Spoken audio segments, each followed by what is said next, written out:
Guys, what are you guys doing? What are we doing? Hi. It's just a late night credit Q&A. Oh, I got to go live on YouTube. I mean, on Instagram. I always forget. I always forget to go live on Instagram. Hold on. Let me add Insta to the Finsta.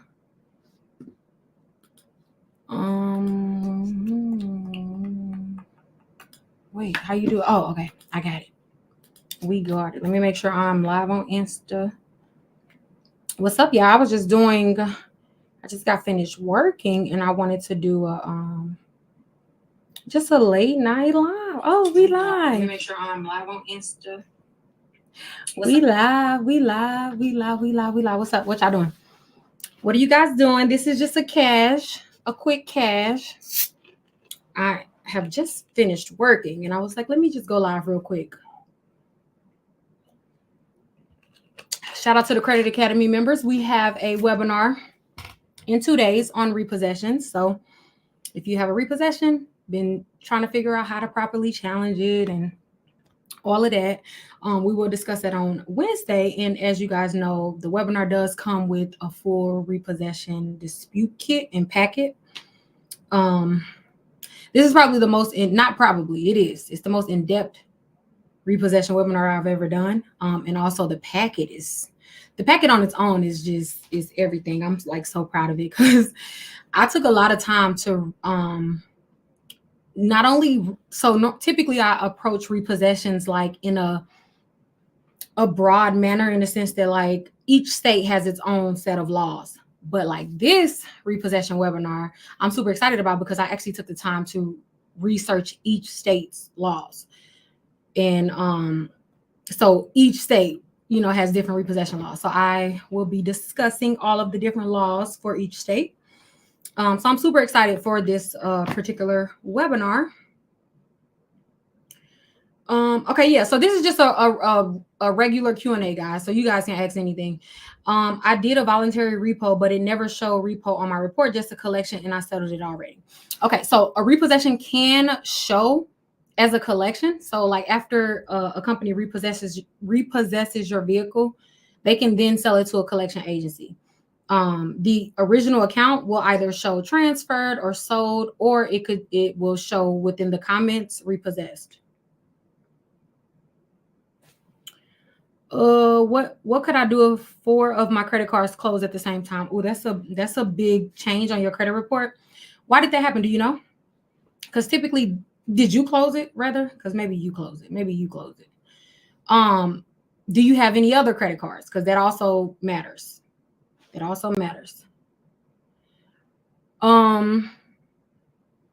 to figure out how to lower my utilization on one of my cards, good everywhere else.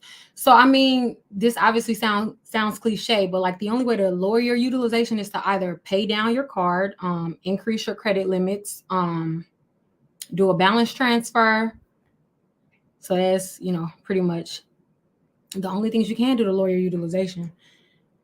Life got tough for me within the past 3 years, so I went from 771 to 601.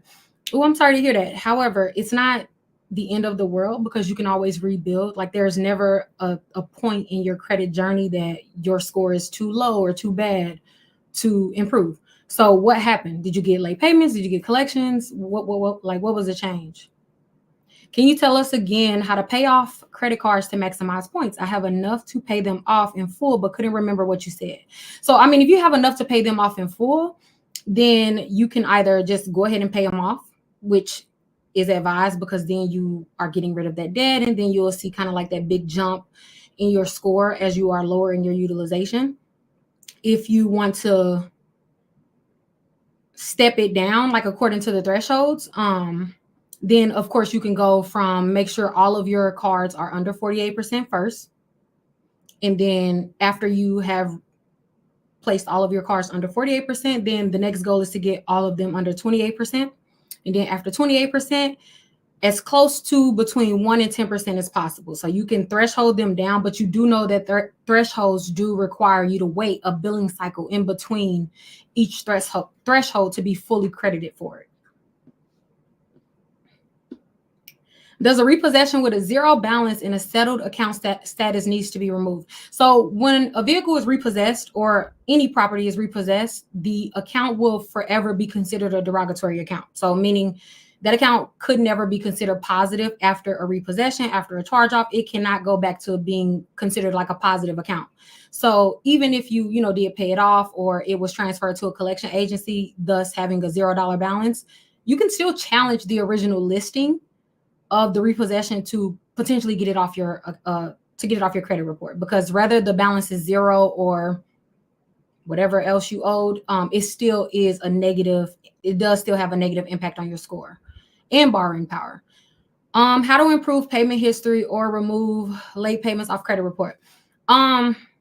So two different questions. Late payments, and this depends. So if the account is still open, so you're still actively doing business and paying the loan, I'm sorry, the bank or lender, if the account is still open, then my favorite thing to do, or my favorite remedy for late payments, is to ask for a goodwill adjustment, which is just you asking the company, lost connection. That's you asking the company if they will forgive you for the late payment. If the account is closed, then it honestly depends.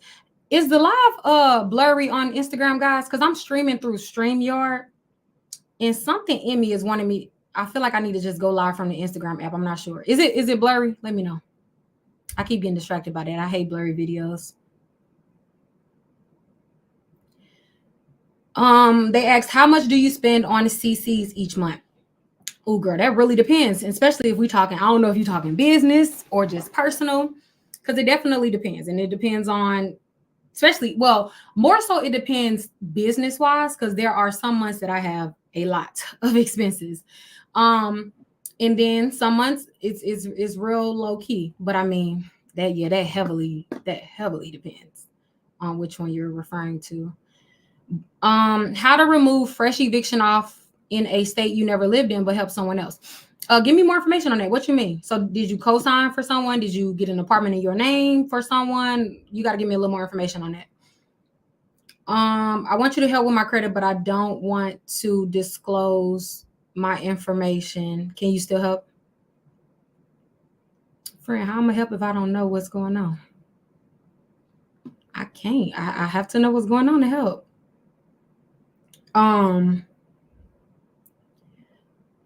How to Bank of America closed account by grantor request due 1 to 30 day late and 1 to 60 day late. It's been over a year now. How can I get a late payment removed if they deny my goodwill request?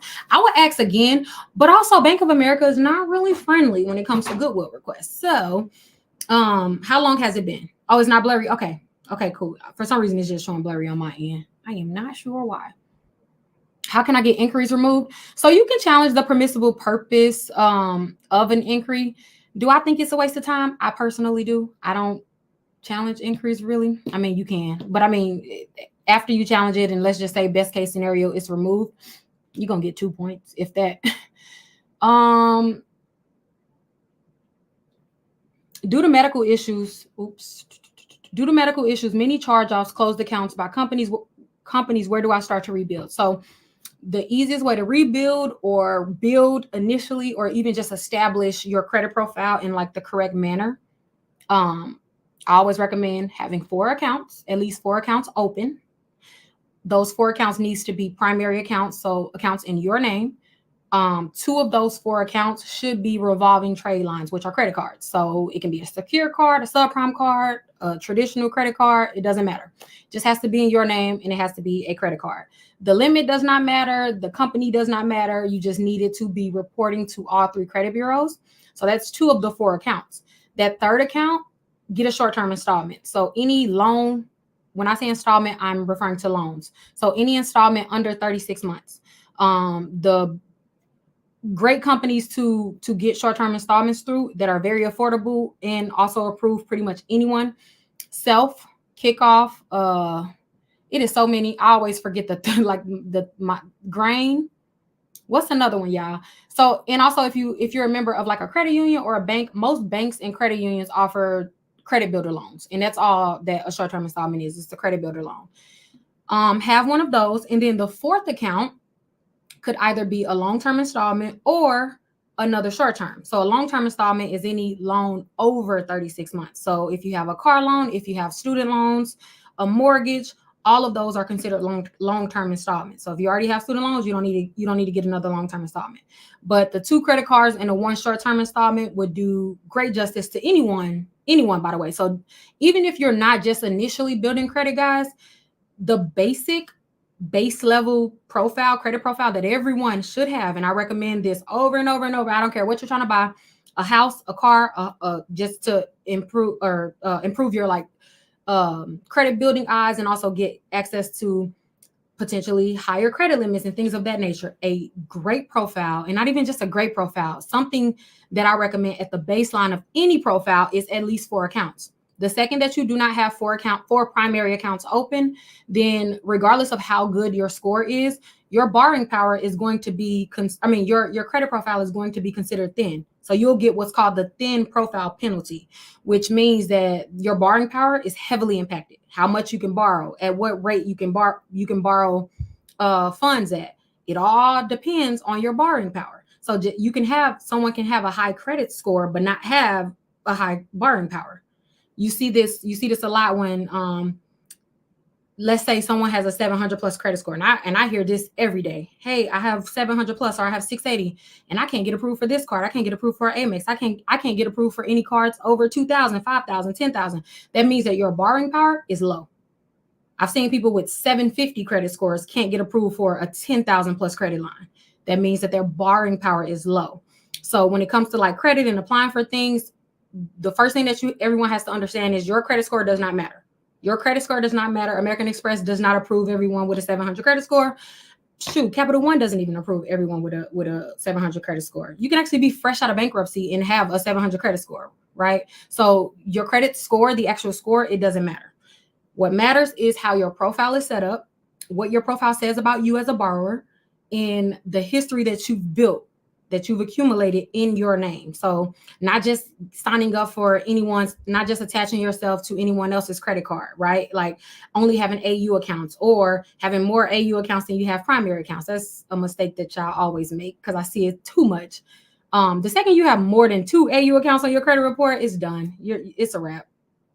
No, I wouldn't even recommend more than 1, but you don't have to have any, by the way. But I'm just saying, if you are going to have stop putting too many AU accounts on your credit report. You do not want, listen, this is a mistake that a lot of people make. You do not want, the second that your credit, your borrower worthiness, your credit profile, and even your score is more dependent. Somebody flagged the video. Why?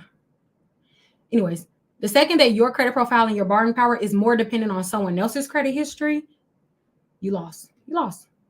Oh, I'm sorry. AU is authorized user for those of you who were asking. Okay, it's not. My bad. Yeah, I'll be talking in yes, AU means authorized user. Thank you for everyone who's filling them in.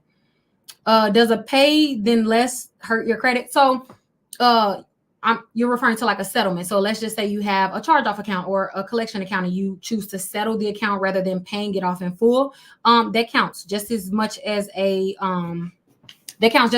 full payment. So the only thing that matters to lenders is that the account is satisfied, especially when it comes to charge-offs. So paying a collection, as we know, that will not increase your credit score. Excuse me. Paying a charge-off, it could absolutely improve your credit score. And most of the times it does. Even if it's by just a little, it definitely improves your borrowing power, especially if the charge-off if the charged-off account used to be a credit card. So like a charged-off revolving account. So like, let's say you had let's say you had a card with Capital One, a credit card with Capital One. Capital One charged it off. You still have an outstanding balance on that card. That outstanding balance on any revolving account, like I said, a revolving account is a credit card. So an outstanding balance on any revolving account, even if the account is charged off, it still goes against your utilization, your credit utilization. So you can have all of your active and open credit cards, you could be carrying maybe 1 to 10% utilization, right? But you're not getting credited for having that low of a utilization because you still have to factor in any outstanding balances that you have on other revolving accounts, whether they're closed, charged off. Yeah, it doesn't matter. So always, like, that's before it's tax season too, before y'all go running and paying those collection accounts. Can we get a moment of silence really quick? Y'all, it's tax season, so collection agencies are probably hitting y'all out the whamzoo. Like, they probably sending y'all all type of notices, calling, all of that. Before you give up $1, look on your credit report to see if you, number one, have any. First of all, pay your active credit cards off first. That's what needs to be paid first, because that's going to immediately have an impact on your credit score and your borrowing power, right? The second thing you need to look for is an order of hierarchy when it comes to paying debt off. Number one, open active credit cards. Number two, charged off accounts, especially revolving charge off. So if that charged off account is a result of a credit card that you used to have, that's going to be the second thing that you need to pay. The third thing that you need to pay is any other charge-offs. And you can settle these, by the way. You can settle your charge-offs. You can settle your charge-offs. Don't let nobody tell you that settling your charge-offs are bad. It doesn't matter. It literally does not matter. Even when the collection agency try to lie to you guys and tell you that you shouldn't settle, they're lying. And then the fourth thing, so we did credit cards, charged off credit cards, any other charge-offs. And then the fourth thing, collection account still ain't full. So I'm trying to think. Because, okay, so the fourth thing is to identify any areas of opportunity that you should be building credit. So, i.e., if you don't have 4 open accounts, you need to be looking to see what accounts you need to add. Do you need to get another credit card, right? So whether it's a secured card and you got to pay a $200 deposit, get another credit card, right? Your collections, before you pay them, before they pressure you into paying them, send them a pay to delete request. Send them a pay to delete request. So I have a repossession live on Wednesday. Credit Academy members, you guys get it included with your membership, so it's free to you guys. If you're not in Credit Academy, the listing will be on the website. But CA gang, get it free. And then the webinar after this one is bankruptcy, and then after that is third party consumer reports. What else I was about to say? Is it difficult to build good credit after bankruptcy? It's not difficult. It's not difficult. So just do that. I don't know if you were in here. Were you in here? Do you guys need me to repeat the credit profile that everyone should have? Yeah, you can. You can still join. It was something else that I wanted to mention, and I didn't forgot about it. Let me get some ice. It'll help me remember.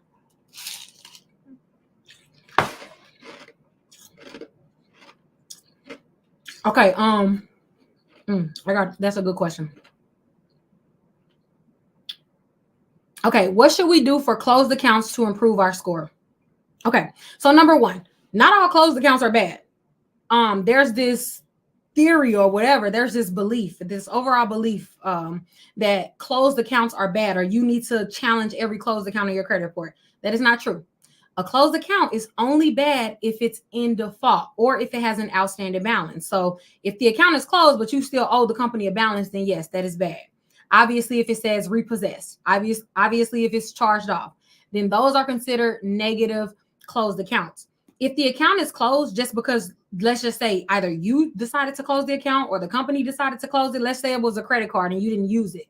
The company decided to close it. That's not innately a bad account. Or let's just say it was a loan that you in an installment that you've completed it. You had a car loan, you completed the car loan, and now it's just on your credit report as closed. Or you completed any loan and it's on your credit report as closed. You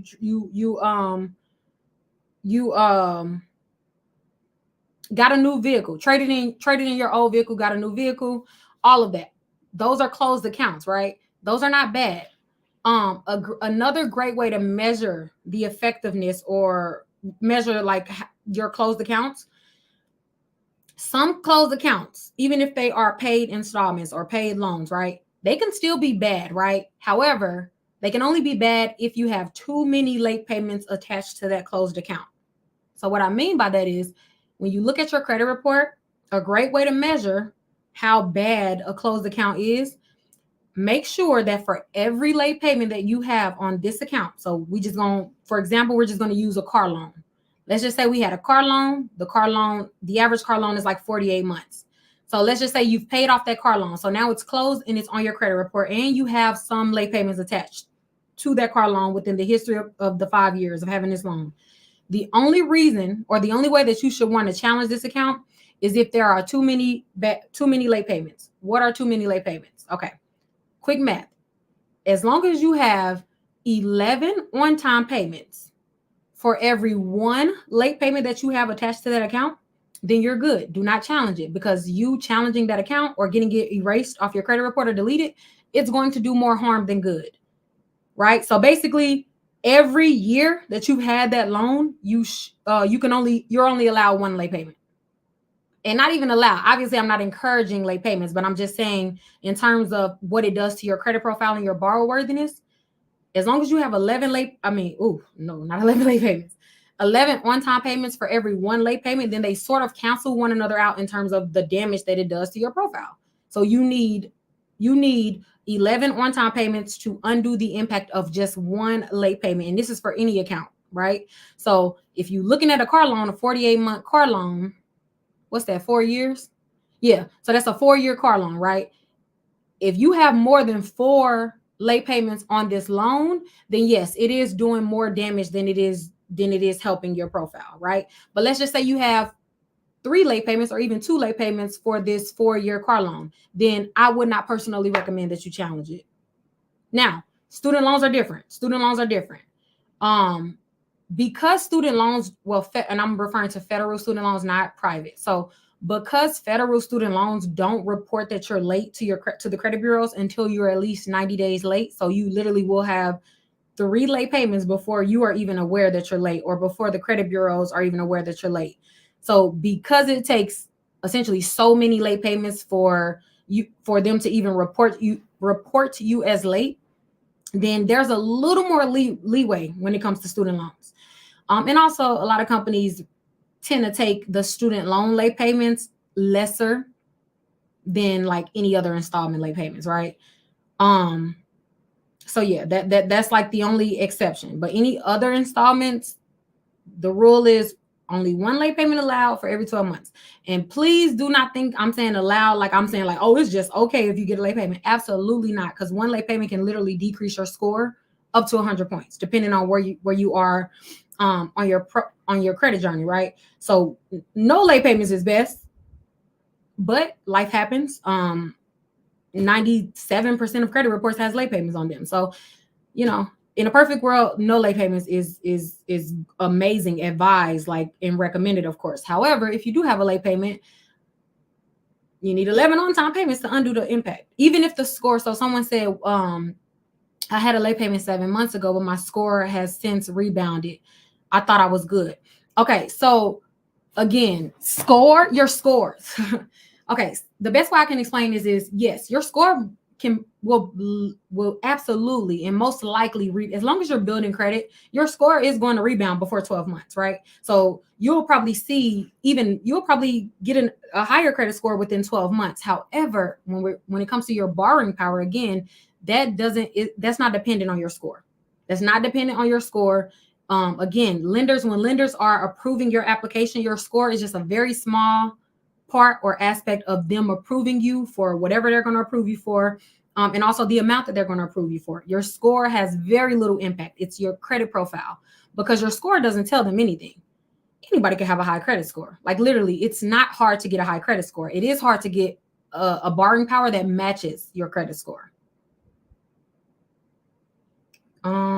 What is you sent letter to the creditor to settle for a pay to delete and they don't respond? So they don't have to respond to a pay to delete, because you are asking them for a favor essentially. How long has it been though? I'm literally going platform to platform.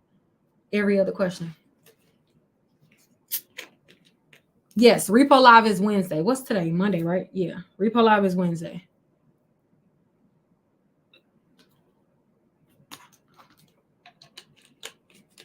Yes, I did hear about the Capital One and Discover possible merging.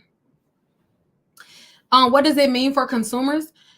we don't know exactly what it means yet because they haven't released like the details, but I'm assuming it's going to be just like any other merging.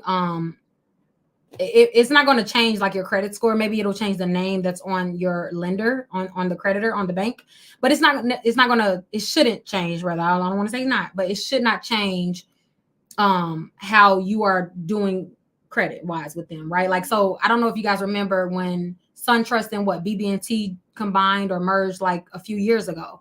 If you were a SunTrust customer, if you were a BB&T customer, and I was both, all it did was just like they just have one app now. So like literally my accounts were just combined under one app. But like, yeah, it's not going to affect your score. It's just really like a rebrand.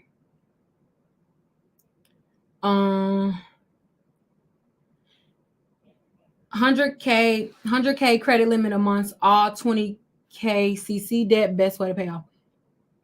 I'm a little confused. Wait, you said 100K limit amongst. Give me a little more information. What are your thoughts on auto refinancing in hopes for a lower interest rate? So I don't mind auto refinancing, and most times it's smart. It's advisable. The only time I would say, so, well, I have like two rules when it comes to like refinancing. Number one, if it depends on how long your auto loan is, right? The sooner you do it, the better. I just don't necessarily like when people wait to 3-4 years into a 5-year, let's say, car loan, and they want to refinance. Because, you know, when you refinance a car loan, you are starting the loan over. And most auto refinances are 3 to 5 years. So you're 3 to 4 years into this car loan, you have a year and some change remaining left. And then now you're starting all over with another 5 years. And what are the chances that you're actually going to want to keep this car for another 5 years?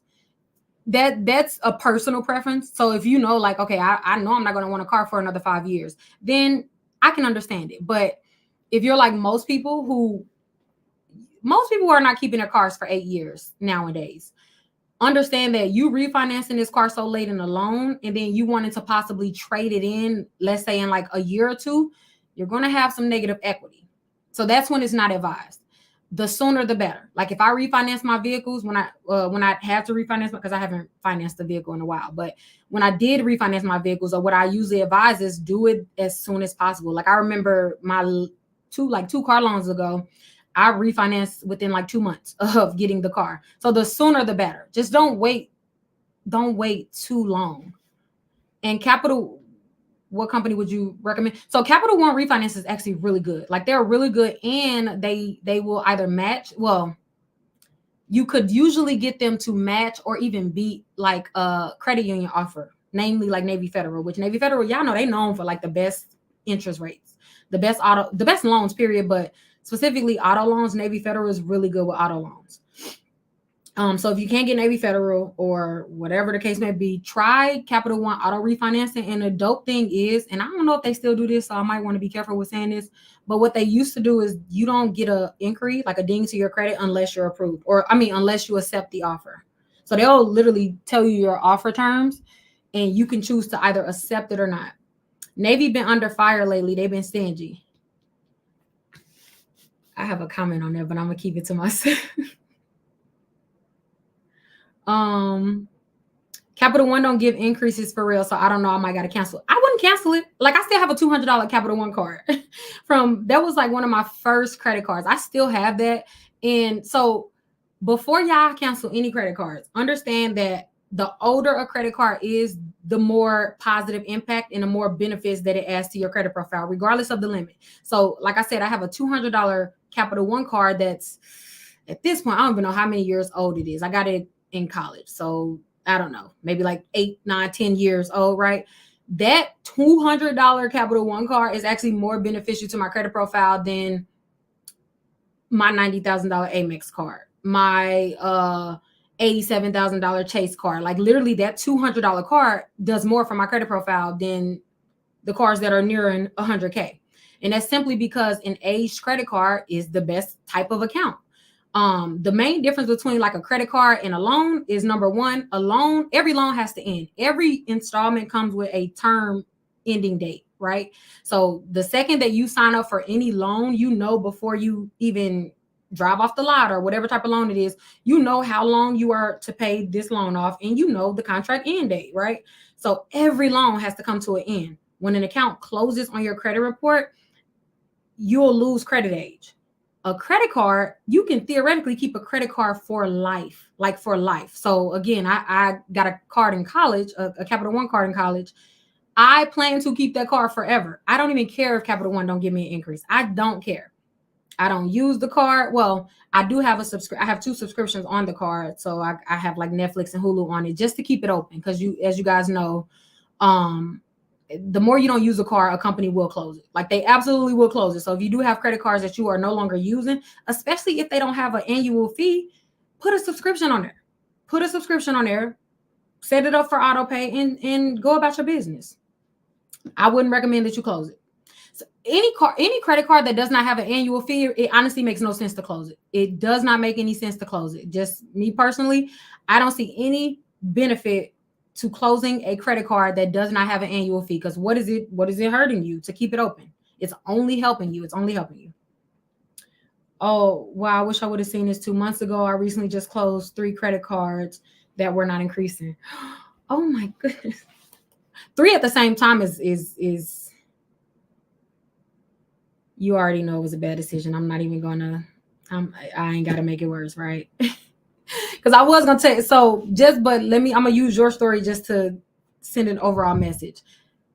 Anytime you close more than 2 cards at a time, y'all, all of your current account, if you have other credit cards, all of your creditors are notified, number one, because that's a red flag to a lot of companies. If you close in more than 2 cards in a single billing cycle or in a single month, companies are notified, and what are they going to think? Oh, are we next? So let me lower their credit. Let me lower this person's credit limit, because clearly they're having financial issues. Clearly they can't afford their other cards, their other debt obligations. So we need to be on the lookout. Do we need to lower their credit limit? Do we need to close the account? Understand, you send a message by moving certain ways on your credit profile. There are a lot of things that we do that put other creditors on notice. Also, let's just say you are applying, and then make sure why they talking to each other. So girl, it's really deep, because it's not even necessarily that they're talking to each other. So they can't talk to one another in terms of like your account. But what they can do, or what does happen, is number one, all of your current creditors has full access to your credit report at any time. So if you have a card with Capital One can look at your credit report, get a full copy of your credit report anytime they want. And that's just in the contract. When you sign up for any account, you give them permissible purpose to have full access to your credit report, locked or not, right? So whenever any major changes on your credit report happens, these third-party companies, namely like LexisNexis and other companies, but LexisNexis, they actually notify your creditors just so they are always aware of what's going on your credit profile. How you're behaving on your other accounts 1000% impacts all of your current creditors and all of your future creditors. So it's not necessarily just the history that you're building with one institution. No, they care about what you're doing. Amex care about what you're doing over there with your Capital One account. They care about what you're doing with your Chase account. Like, they care, because that tells an overarching story about the type of borrower that you are, and also just the current financial season that you're in. So when it comes to, you got to think about it. Like, if you loaned your friend money, right? You loaned your friend $100, and then you find out a few months later that this friend has borrowed from all 5 of your other friends, and not only borrowed from them, but they didn't pay them back. What are you to expect? You're going to expect, oh, well, I know I ain't getting my money back. If they ain't paid these 5 other friends back, I know I ain't got nothing coming, right? That's the same thing as like your creditors. When you borrow money from one and they see that you're failing to pay back one, or bailing out on one, they can only expect that you'll do the same thing to them. You know what I'm saying? So it makes sense when you think of it from that point of view. But yeah, like, certain things that you do on your profile absolutely will affect your current accounts. Only 29 likes get us. Oh yeah, I'll be forgetting to tell y'all to like. I guess like, what does that do? This is a serious question, because I never know what it does. But yeah, I think on YouTube I don't know. Let me not get the line. I really don't know what to do. But I like to see the hearts. So Are you gonna bring Reese to London? I'm not in London, so I'm in Texas. However, yeah, I am covering her flight. I messaged her before I went on live. I don't know if she messaged back. She may have. I'm not sure. But yeah, I mean, absolutely. I would never like say anything that I don't mean. Like, no, no, no.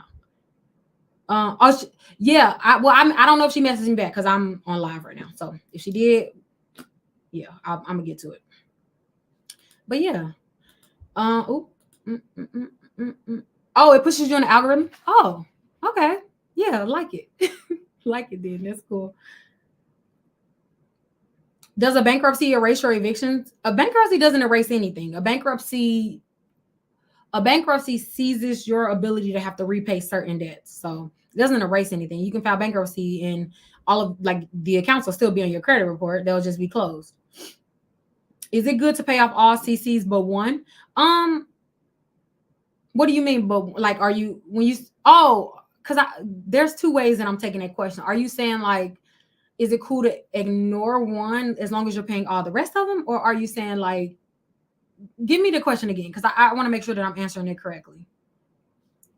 Should I do a pay to delete for accounts still with original creditor first premier? So OG account, is it charged off? Shade dollar. OG accounts like original creditors don't typically take pay to deletes. You can try.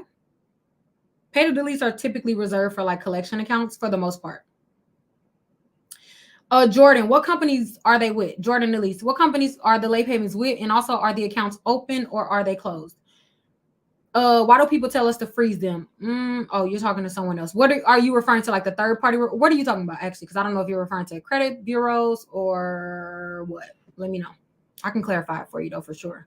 I think I know what you're asking, but what to do if a collection agency is not registered collecting your state? So not all states require a collection agency to even be registered. So it honestly depends on your state. What state are you in? What state are you in?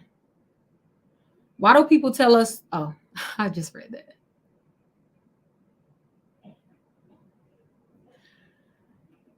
Merrick Bank, CC, Volkswagen, credit, car payment, both are open. And you did the CEO email, Jordan? Also, is it one late payment or is it like a multiple? Is it like how is your relationship with the bank otherwise the late payment that you're like challenging? Should I challenge a 6-year-old closed account on a 2-year loan that has 4 late payments? 6 years old? No. Wait, but I want to clarify. You opened it 6 years ago or it closed 6 years ago? Because it's a difference. So there's a reporting time. There's a legal reporting limit for any, and this is all 50 states. So regardless of what state you're in, every single derogatory account, so meaning collections, charge-offs, closed accounts, every single account only has a reporting limit of 7 years from the date of first delinquency. So what that means is it's not from when you open the account, it's from whenever the account basically closed. So the month that the account either closed and went to collections, closed and was charged off, just closed, right? It matters when the account closed, not when it opened. So it varies. But 6 years old, I'm gonna wait till you answer because I don't. First late payment with Merrick Bank and 2 with Volkswagen. Both were the first time ever. Great payment history prior to this. I was laid off. Where are you at? Where you at? Oh no, I was laid off during this time. Now I'm not sure how long it's been, but if you asked too soon or like basically too soon after you had the late payment, that could also be why. So most times I recommend having 6 on-time payments after the late to ask. So if it hasn't been 6 months, I would wait and ask again. If it has been 6 months and you ask one time, I will wait 3 more months and then ask again. I would also recommend that you place both accounts on auto pay. So these are things that will increase your chances of goodwill adjustments and also like credit limit increases. Have auto pay set up. You said it was a car loan. Okay, so yeah, have auto pay set up in Merrick Bank, a credit card, right? Auto pay set up, and then if for any credit cards, I would recommend that you have at least 1 to 2 reoccurring charges on that credit card. So any of your subscriptions, and this is just an overall message. Any subscription that you have should always be on a credit card. If you have a credit card and you are allowing Netflix, Hulu, Apple Music to come out of your bank account, that's a missed opportunity that you can have on your credit card. Your lenders, your banks, your credit card companies, they love reoccurring charges. That helps strengthen a relationship that you have and that you're building with them. And it also just makes you look like a very responsible consumer. It also increases your borrower worthiness. So setting up auto pay, setting up reoccurring charges, those are small things that you can do. And by the way, you only have to set up auto pay for the minimum payment. You don't have to set it up for the full bounder. Just set it up for the minimum payment. Just set it up for the minimum payment, and small little gestures like that like make a major difference in the relationship that you're building with the bank, you asking for credit limit increases and all of that, and also getting approved for like other products. What's a good time to refinance a car after getting a credit card? Well, there's not really any correlation. Like, so the question is a little tricky, only because I mean you could have asked for a refinance. I want to make sure. So is that your first credit card or something? I guess that'll give me more of a picture. We need a new list for a company. Credit Academy is open. So I own Credit Academy. I'll help you repair as well as rebuild, and also you get free access to webinars that I put on, exclusive live Q&As and all of that. You talking to her. Is there a possibility to get a 4K collection removed after missing a pay to delete date? You missed. So they agreed to a pay to delete and you didn't do it. Oh, that's gonna be hard, because now you have stained the relationship. So you can ask again, but I mean, honestly, if you have an agreement in place with a collection agency, especially if they agree to give you a pay to delete and you miss it, chances are they're not going to give you another chance. You can ask though, because they may end it's tax season, so companies are real desperate and real lenient. So I would ask again. The worst they can say is no. If they say no, then unfortunately, like, there's no way to make them give you a pay to delete, because a pay to delete, like paying a collection, doesn't delete it off your credit report unless the company agrees to delete it. So a pay to delete is them doing you a favor, pretty much. I am 31. I was going to say 30. I'm 31.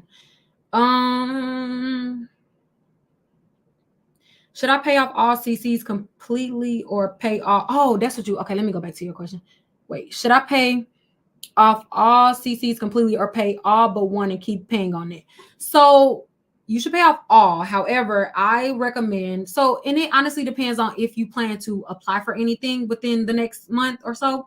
If you are not like actively shopping around or applying for anything, then you could just pay you could just pay all of it off, so you won't have to pay any interest. Yeah, you good, right? However, if you plan to apply for anything, it's best to leave at least 1 to 3% balance of the credit limit on at least one of the cards. So if you're actively applying, you don't ever want your overall utilization to be zero. You don't, because that does affect your borrowing power. It also sends a message to your potential lenders that you either don't use the credit card, you just recently closed the credit cards, neither of which like lenders prefer, right? They want to see consumers that are utilizing the cars, but also just responsible. So to show that, you just report one. So I typically recommend 1 to 10% utilization reporting at the time of application. Or if you want like a real big, like if you want brownie points sort of thing, 1 to 3% is like, that's elite. That's like, oh, she gets it. That's going to maximize your credit score. So even if you've been, let's say you're plateaued, like you're stuck, your credit profile is stuck, you haven't been getting any increases, taking your utilization to between 1 and 3%, that'll give you like a boost. So, and also if you just recently got a collection, or not even recently, if you have collections on your credit report, the best way to increase your borrowing power and also credit score is to consistently report between 1 and 10%, but ideally 1 to 3%. Yes, I am FICO certified, and I'm also a board certified credit educator. Yes. How soon should you apply for things once your score changes? That's such a that depends, because again, it's not your applications are not based on your score. So, and also it depends on what changed your score. I don't answer score specific questions because it doesn't matter. Like, it doesn't matter. I know, like, people think that the score matters more than it does. It doesn't. It more so matters to me how many credit cards you have. What is your most recent utilization? When is the last time you opened an account? So what is the age of your newest account? If you have an account under 3 months old or under 6 months old, you got a new account. So if that lowers your borrowing power, right? So how many is two? I'm about to wake up. You said me. How many? Wait, I just had a good question and I forgot it. Dang, you said, I think somebody said how many is too many credit cards. So there's not like a set number, like X amount of credit cards is too many, because it all depends on how you're managing those credit cards, number one. So understand though, the more credit cards you have, the bigger the responsibility. So you got more than 3-4 credit cards, you better make sure that utilization is consistently low, because you having all these credit cards, all this credit available to you, and you are reporting a high utilization, i.e. 30% is super high, guys. Super high. Like I hate that that's even recommended. Like 30% is extremely high if you want access to high credit lines. You're never going to get access to high credit lines with a 30% utilization. I don't care what anyone tells you. That's the industry standard though. It's considered like the safe number. So I always compare it to getting a C in a class. So, if you get a C on a test, you didn't fail the test, right? But you also didn't do great on the test. Like, you kind of just skated by. Like you was on the fence, right? You did good enough to get by. And that's exactly what a 30% is. So if your credit score is stagnant and you're reporting a 30% utilization, that's exactly why. 30% will keep your score absolutely stagnant. Like, it'll keep it. You could be getting deletions, you could be deleting collections, all of that. But your score is not going to move if you have high utilization. Utilization is the second largest impact, or like has the second largest impact to your credit score. So of 550 points total that any one of us can get, utilization on its own, credit card utilization, is responsible for 165 of those points. So just to kind of give you a picture of how important your credit utilization is, it's 165 points of the 550 points that you have available. And what do you mean 550 points? You can get an 850. Oh, yeah. See, I just be talking to some. So and we're talking FICO scores, by the way. So when it comes to your FICO scores range between 300 and 850. So the lowest credit score that you can get is a 300, right? And the highest credit score you can get is an 850. So between 300 and 850, that's 550 total points that you have to grab, right? 192.5 of those points are just dedicated to your payment history. So obviously, the more on-time payments that you have reported to your credit profile, the more of those points you're going to get, and also the better your borrowing power is. Okay.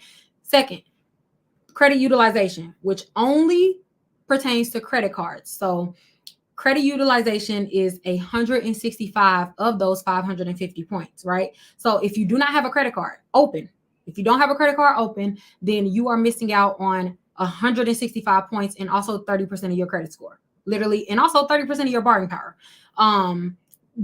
AKA, make sure you have a credit card. There is no excuse why anyone should not have a credit card. I don't care what y'all think. I don't care what y'all say. I don't care what you heard. There is no excuse for everyone to not have a credit card. It could be a $200 credit card. It still does the same as a $20,000 credit card. It does not matter. It could be secured. It could be subprime. If your score is bad and you can't get approved for any credit card, get a subprime card. You are not too good for a subprime card. We all have to start somewhere, and it's better to start than not build credit. Like, it makes no sense. Even if you are actively repairing your credit, like you're disputing collection accounts, there should never be a reason why you are trying to repair your credit if you are not also building credit. That's like a missed opportunity. You're missing out on time that you could be using to build credit. Like, that's building credit is where your credit points come from. That's how you increase your borrowing power, not deleting collections, not deleting charge-offs. Those are great and everyone wants to get deletions. However, what's actually going to help you get approved for things is to build credit. Remember, you can get every single collection deleted off your credit report. You can get every single late payment deleted off your credit report. You still are going to have bad credit if you have not built credit. We all just have to first get that understood. Without building credit, without active accounts, I don't care if you don't have a single late payment, a single collection, or a single charge off. You still got bad credit. It does not matter. You still have bad credit if you have not built credit. Good credit means that you've exemplified as per your credit profile that you are a trusted borrower. The only way you can exemplify that you're a trusted borrower is by having accounts that show that you pay on time, by having credit cards that show that you can manage credit limits, use them, and pay them back. Not by not having collection accounts. You're actually not supposed to have collection accounts. So you don't get additional brownie points for not having collection accounts. We ain't supposed to, you know? However, we do, including myself. I had 12 collections at first. So I'm not speaking from a high horse. I'm just saying it does not matter how much you dispute your credit report if you're not building credit. It really don't. It does not matter. This is why I always tell you guys, instead of throwing hundreds of dollars at someone to repair your credit, including me, I'm not exempt from this. Including me, instead of, because I get people every day like, can I pay you to repair my credit? Why would you pay me to repair your credit if you haven't even built credit yet? Don't waste your money. Get a credit card. Get two secure credit cards, right? Get a short-term installment, right? That's what's going to help your credit. And then you can work on, like, you know, repairing your credit or whatever, right? So don't throw hundreds of dollars trying to get your credit repaired if you ain't trying to rebuild. It's no point. It's literally no point. You're working backwards. You're working backwards. Is there a possibility? Oh, wait. I'm thirsty after all that yapping.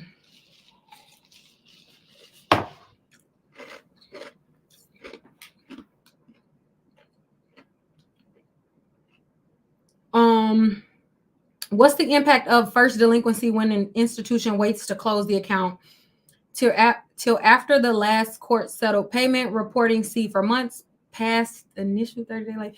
Hold on, that was a doozy. Let me process that. What is the impact of because it's like three different questions. So, okay, let me question by question. What is the impact of the first delinquency? So there's no set impact of any delinquency because it all depends on like your credit profile. And also when you say first delinquency, I don't know if you're referring to like an account going to collections, an account being charged off, a late payment, you know. So give me a little more clarification on the delinquency. Does it, if you had to choose between getting a late payment on a loan or a credit card, which would you choose? I'm laughing only because that's actually a really good question. I don't think I've ever been asked that, but you know, there is a hierarchy to late payments. So the worst type of late payments that you can have is on a mortgage account. That's like done data. Top, like in terms of hierarchy, mortgage accounts are on the top floor. So avoid a mortgage late payment by any means necessary, right? And I'm talking about in terms of what they'll do to your borrowing power. And then the second notch or the next notch down when it comes to late payments are on credit cards. So avoid late payments on credit cards, and then it's installments. So neither late payment is good. I want to like preface it by saying no late payment is good. However, if I had to choose, I personally choose I hate to say choose because it sounds like I'm almost like recommending the late payment. Like, we do understand that I'm not recommending late payment. I just got to get that out there. But if I had to choose, if I was stuck between a rock and a hard place, right? Theoretically, I would personally take a late payment on my loan than my credit card. I'm just saying, because loans close, you don't got to keep the relationship for life. With a credit card, yeah, I need a relationship with Amex forever. I need Amex in my back pocket forever. I need Chase in my back pocket forever. I need Citi in my back pocket forever. So I might take a late payment on a car loan, me personally. But obviously, no late payment is better. What's the late payment? I'm sorry, I'm on 3 live, so it's like I don't see I'm my bad. Just ask again. How do you feel about the Navy Federal Go Rewards card? It's a solid card. It's a solid card. I have Amex and Capital One and Venture X. What Amex do you have? What Amex do you have?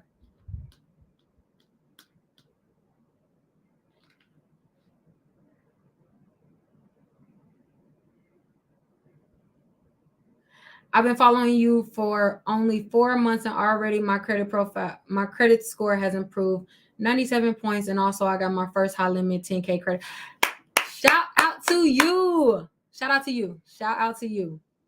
Shout out to you. Congratulations. I love that for you.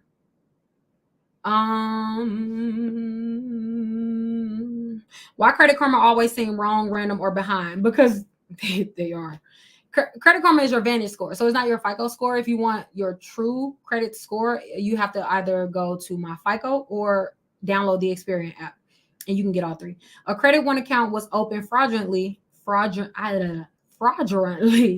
I sent them the police report and did everything right, and they still won't remove it, and now it's been charged off and sold. Ty. Did you do the identity theft report from FD identitytheft.gov? I don't know what the heck I was saying. Identitytheft.gov. And also, so what could have happened even with your if you already have a police report, technically you don't need the identity theft report. However, what could have happened and what happens a lot of times is instead of the credit bureaus processing that claim as a fraudulent account, they'll just process it as a regular dispute. So what I personally recommend is after you send the police report or the identity theft report, about 2 weeks, give it time to make it to the credit bureaus, right? While it's still actively in dispute, I would call each credit bureau and I would make sure, well, I would personally ask to speak to the fraud department or make sure that the dispute was routed to the fraud department, because there's a specific method that they have to follow or procedure that they have to follow with fraudulent accounts. But like I said, a lot of times they will, even if you do send a police report, because it all disputes, not number one, they don't read your dispute, so it's processed through the system through OCR. And it's assigned a dispute code, right? That dispute code that they assign it, if it's not specifically for the fraud department, then they will literally just process it like a regular dispute. And you don't want that if it's actually true fraud. So I would follow up one more time. And like I said, call like after 2 weeks or so, give it time to make it, and then call to ensure that it's routed to the fraud department. If they process that account again and it's true fraud, I'm not talking about any other account, but you say yours is true fraud. If it's true fraud, give them a chance to mess up again, because you always got to let the credit bureaus mess up, unfortunately. When they mess up again, I would go directly to the CFPB and file a complaint. And also make sure you keep proof of every single thing that you send them and that they reply back to you, because all of that is going to come in handy when you are filing your CFPB report, and you can show, hey, I challenged this account on this date, I sent this letter and sent the police report, this account is fraud. The credit bureaus refuse to remove it off my credit report or refuse to process it as a fraudulent account. Therefore, they either have 30 days to completely remove this account on my credit report, or I will take further legal action, right? So you have to let them mess up. And a lot of times, like I said, because a person is not reading your disputes, let them mess up. Let the credit bureaus do what the credit bureaus are going to do, which is F up, and then challenge them on it. But you got to let them mess up. So like I said, send it again, wait about 2 weeks, call, and then after they process it, let's just say they ignore you, or even just say, hey, this is verified. Then you file the complaint. I filed a CFPB complaint before, and I'm not sure if I did it right, but nothing resulted from it.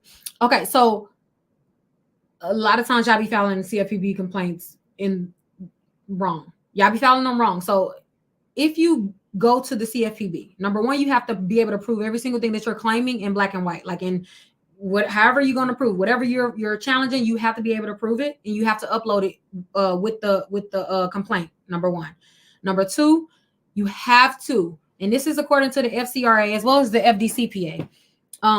You have to give the credit bureau. So a lot of people think that just because the credit bureaus mess up or process something incorrectly, that they're automatically in violation of the FCRA or your consumer rights. That's not true. So if you read the FCRA, it actually says that in order for pretty much you as a consumer, you have to bring it to the credit bureau's attention that they've messed up on something, right? So, hey, you're reporting this account wrong, or you're reporting this wrong late payment. After you bring it to their attention, you have to give them a chance to fix it. They're not technically in violation until it's been brought to their attention. They've had a chance to fix it, meaning 30 days, and then they refuse to fix it after the follow-up. So it's so stupid. I know it's stupid, because if it's wrong, it's wrong. They should automatically be in violation. But unfortunately, that's not how the law, it just does not work like that. You have to bring it in. minus a few like severe things. Like if the credit bureaus are reporting that you're deceased, right? That's an automatic lawsuit. Like that's you don't have to give them a chance. As long as you can prove that they are reporting you deceased, that's all that matters. But if it's a reporting error, a Metro 2 compliancy error, which is just how it's reporting, you have to bring it to their attention, give them a chance to mess up, pretty much give them a chance to fix it. And then if they still refuse to fix it, that's when you can file the complaint. So a lot of times, like I said, you can file a complaint all you want, but if you haven't went through the correct process, don't have the correct documents to back up what you're saying, then it's they're gonna ignore you. They're gonna ignore you, or they're gonna side with the company.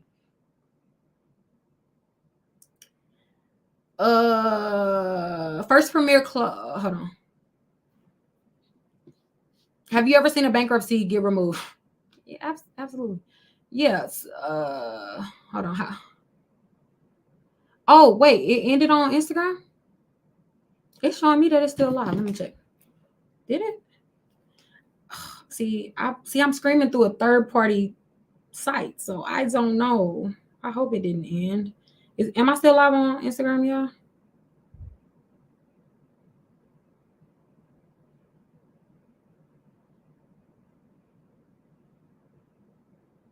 Oh, I'm still live. Okay. All right. I thought it ended.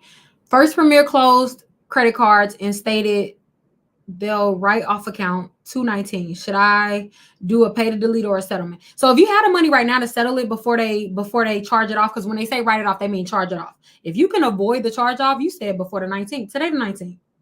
Today the 19th. You talking about today? Today's the 19th. Are you referring to today? Or if you can avoid the charge off, avoid it. Settle it now if you can.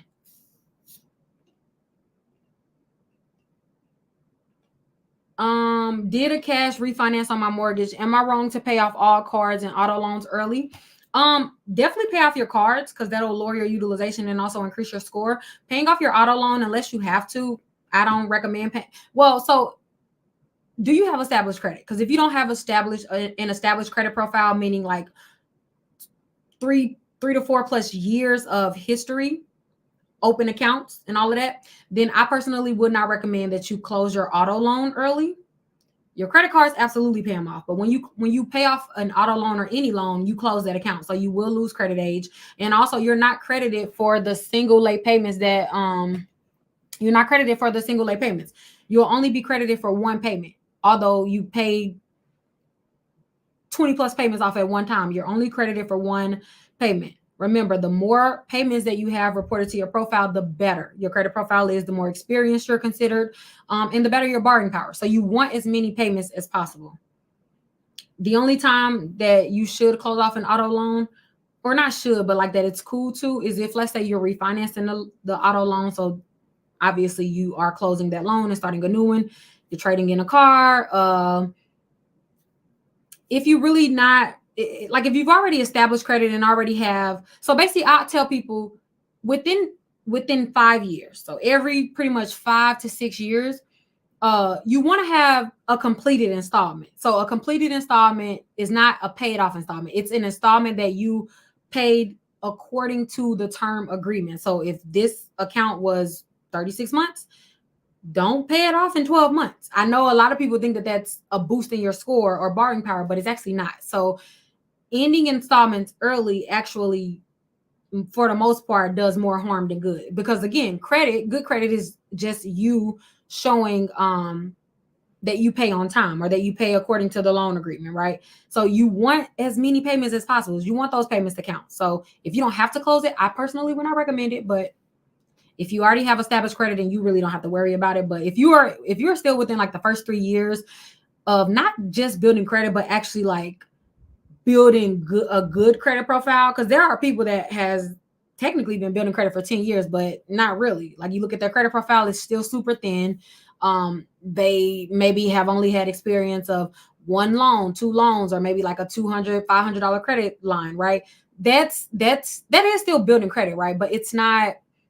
You established credit profile means that you have at least 500 on-time payments reported, number one. So if you do the math, I'm not good at math on top of my head, but how many years is that? 500 on-time payments. I don't feel like bringing up my calculator. What are all the names for the types of reporting like LexisNexis? Ooh, it's so many. I'm doing a lot. I'm gonna come back to that question because first I can't even name them all on top of my head because there are a lot. Yeah, let me parking lot that for right now. Does a firm affect your credit? If you choose to do the installments that are more than 4. So like you know how Afterpay and all of them they'll offer 4 installments. It's 42. Okay, offer 4 installments. Those don't affect your credit. But anytime your payback terms are more than 4 payments, then yes, it does affect your credit.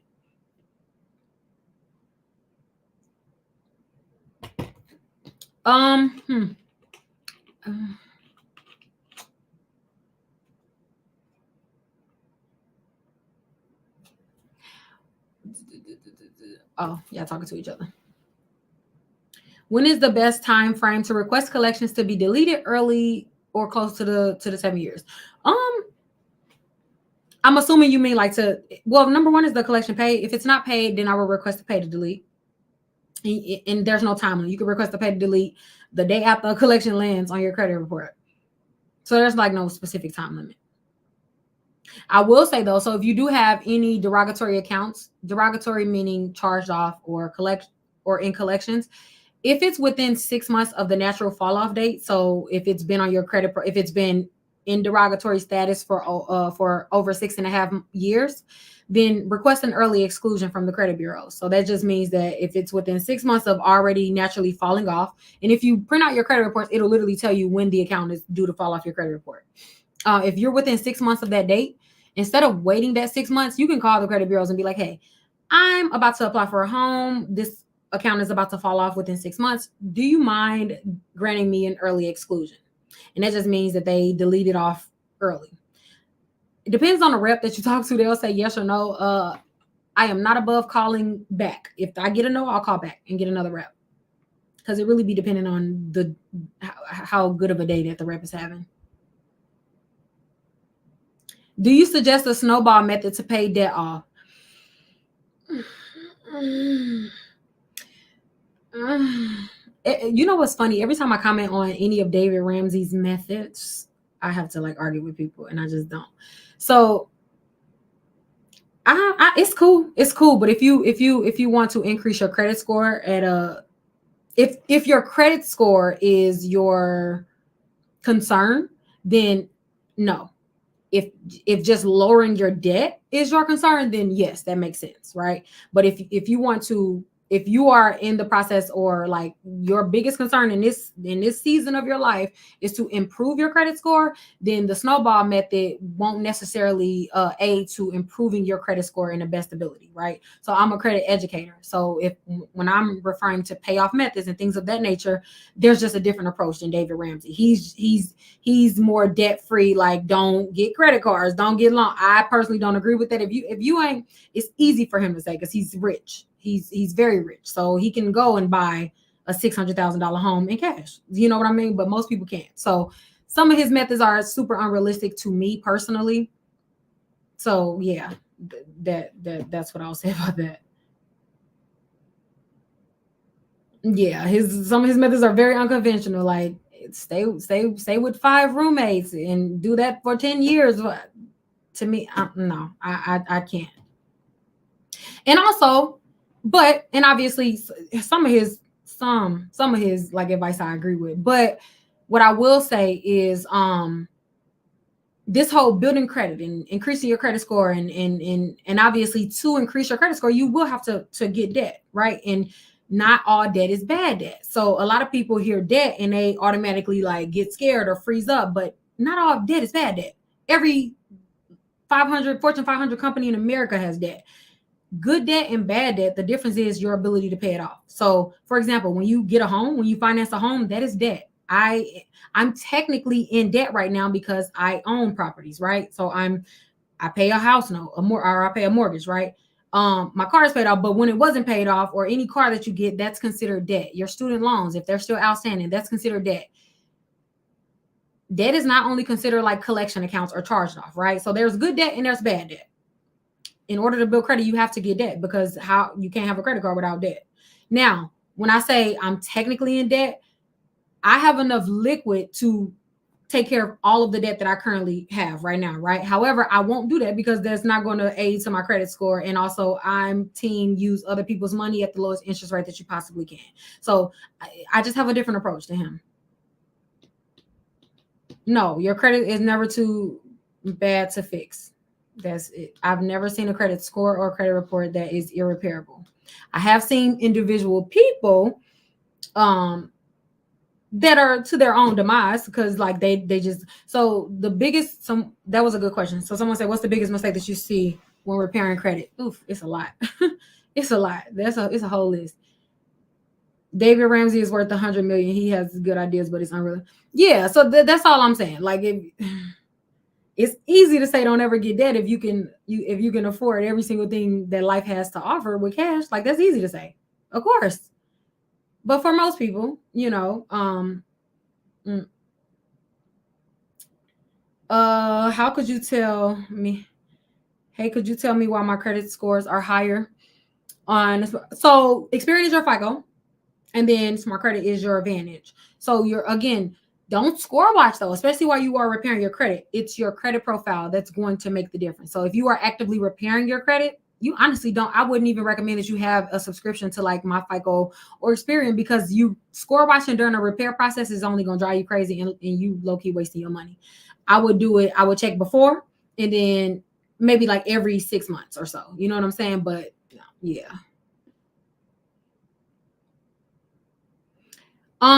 Get your official early exclusion works. It worked for me. Yes, it does work. It absolutely works. Oh, absolutely. I personally used it before, but and also a lot of credit cousins has used it. How do you feel about Metro 2 disputing? I'm team like so I don't know. I don't know if you're in Credit Academy or not, but I would say like 95% of my letters has some underlining Metro 2 compliancy dispute within the wording of, because I personally dispute based on laws. Number one, I do factual disputes, so I dispute based on consumer laws, and I use multitude of them: FCRA, FDCP, FDCPA. I also use the reporting laws, which is the Metro 2 compliancy. I use HIPAA. So I utilize all consumer laws, and also any other thing that I can use legally to challenge the credit bureaus. Metro 2 compliancy is great if it's done right. The problem is with that is I see a lot of letters claiming to be Metro 2 compliancy, and they literally are not aligned with Metro 2 compliance law. So I'm a little iffy with answering that, because just because the letter states that they're using Metro 2 compliancy, a lot of them I see, I'm like, what part of Metro 2 compliancy is that? If I'm making a minimum balance on my credit card, will it still increase? No. So minimum payments are not advised unless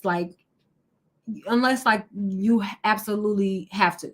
Like, the only way that I would recommend someone paying the minimum payment is if like you're paying it to avoid a late payment. So it's always best to pay at least a minimum payment, especially if it's to avoid a late payment. However, if you do have more to pay, always pay more than a minimum, because you not only are you paying a lot of interest on your credit cards by paying the minimum payment, but also like you're not really building a good reputation with the bank. So when you go and ask for like a credit limit increase and stuff, they're not likely going to give it to you, because they're going to see, okay, well, this person already can't manage and handle the limit that they already have. I want to get a brand new car, and I have a settled credit card account with Discover. It was charged off 1 year ago.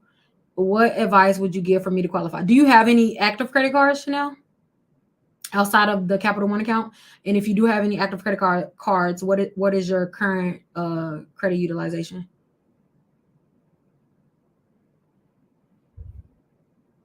My FICO and Experian app are accurate. Yep, Crow as well. You definitely have to follow Crow. Absolutely.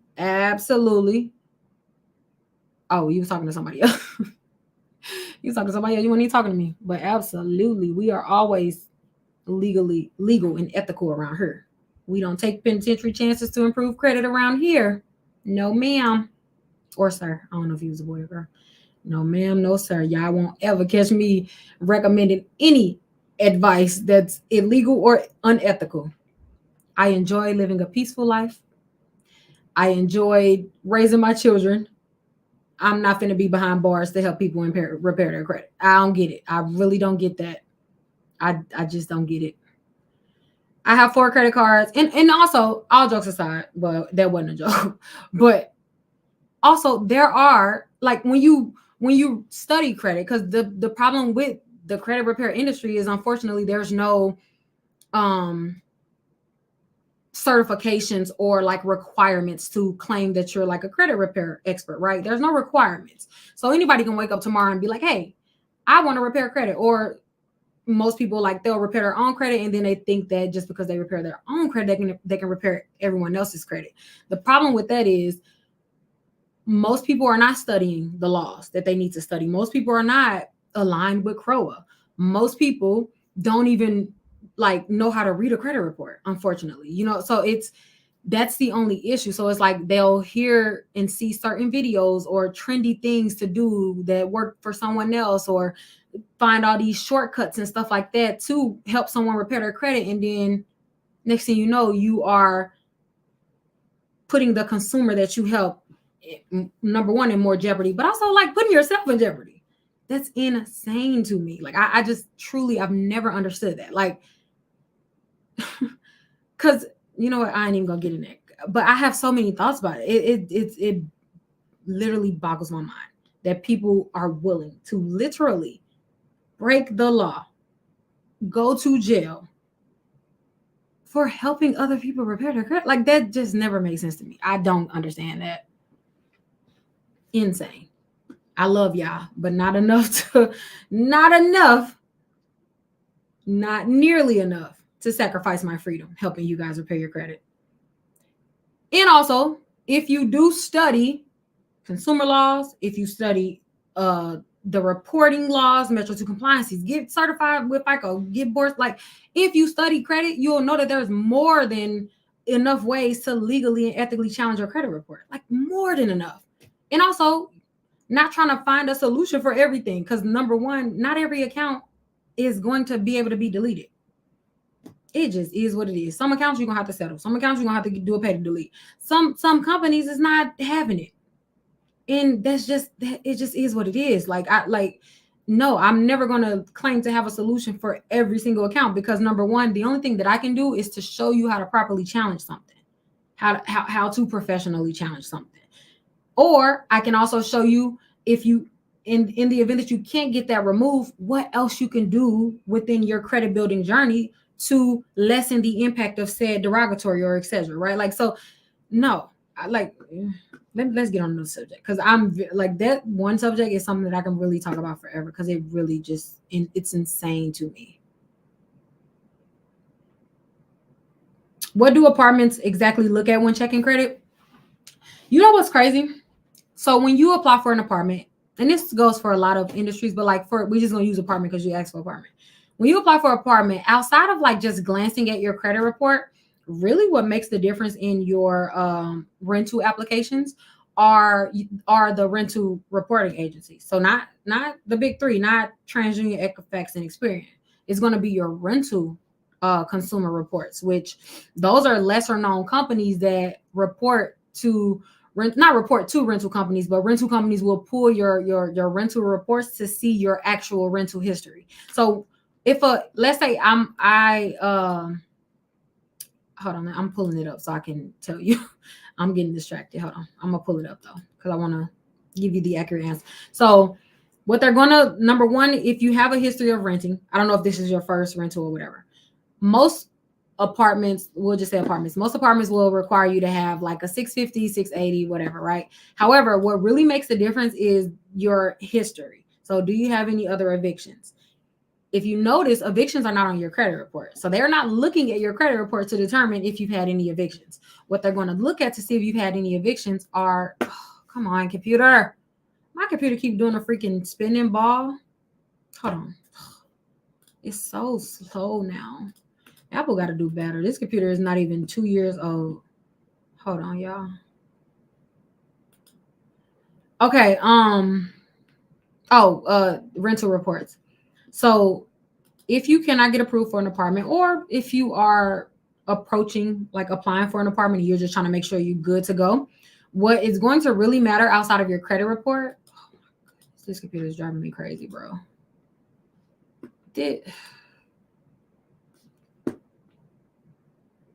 What's gonna matter is the rental reports that I can't pull up because my computer is freezing. That is very annoying.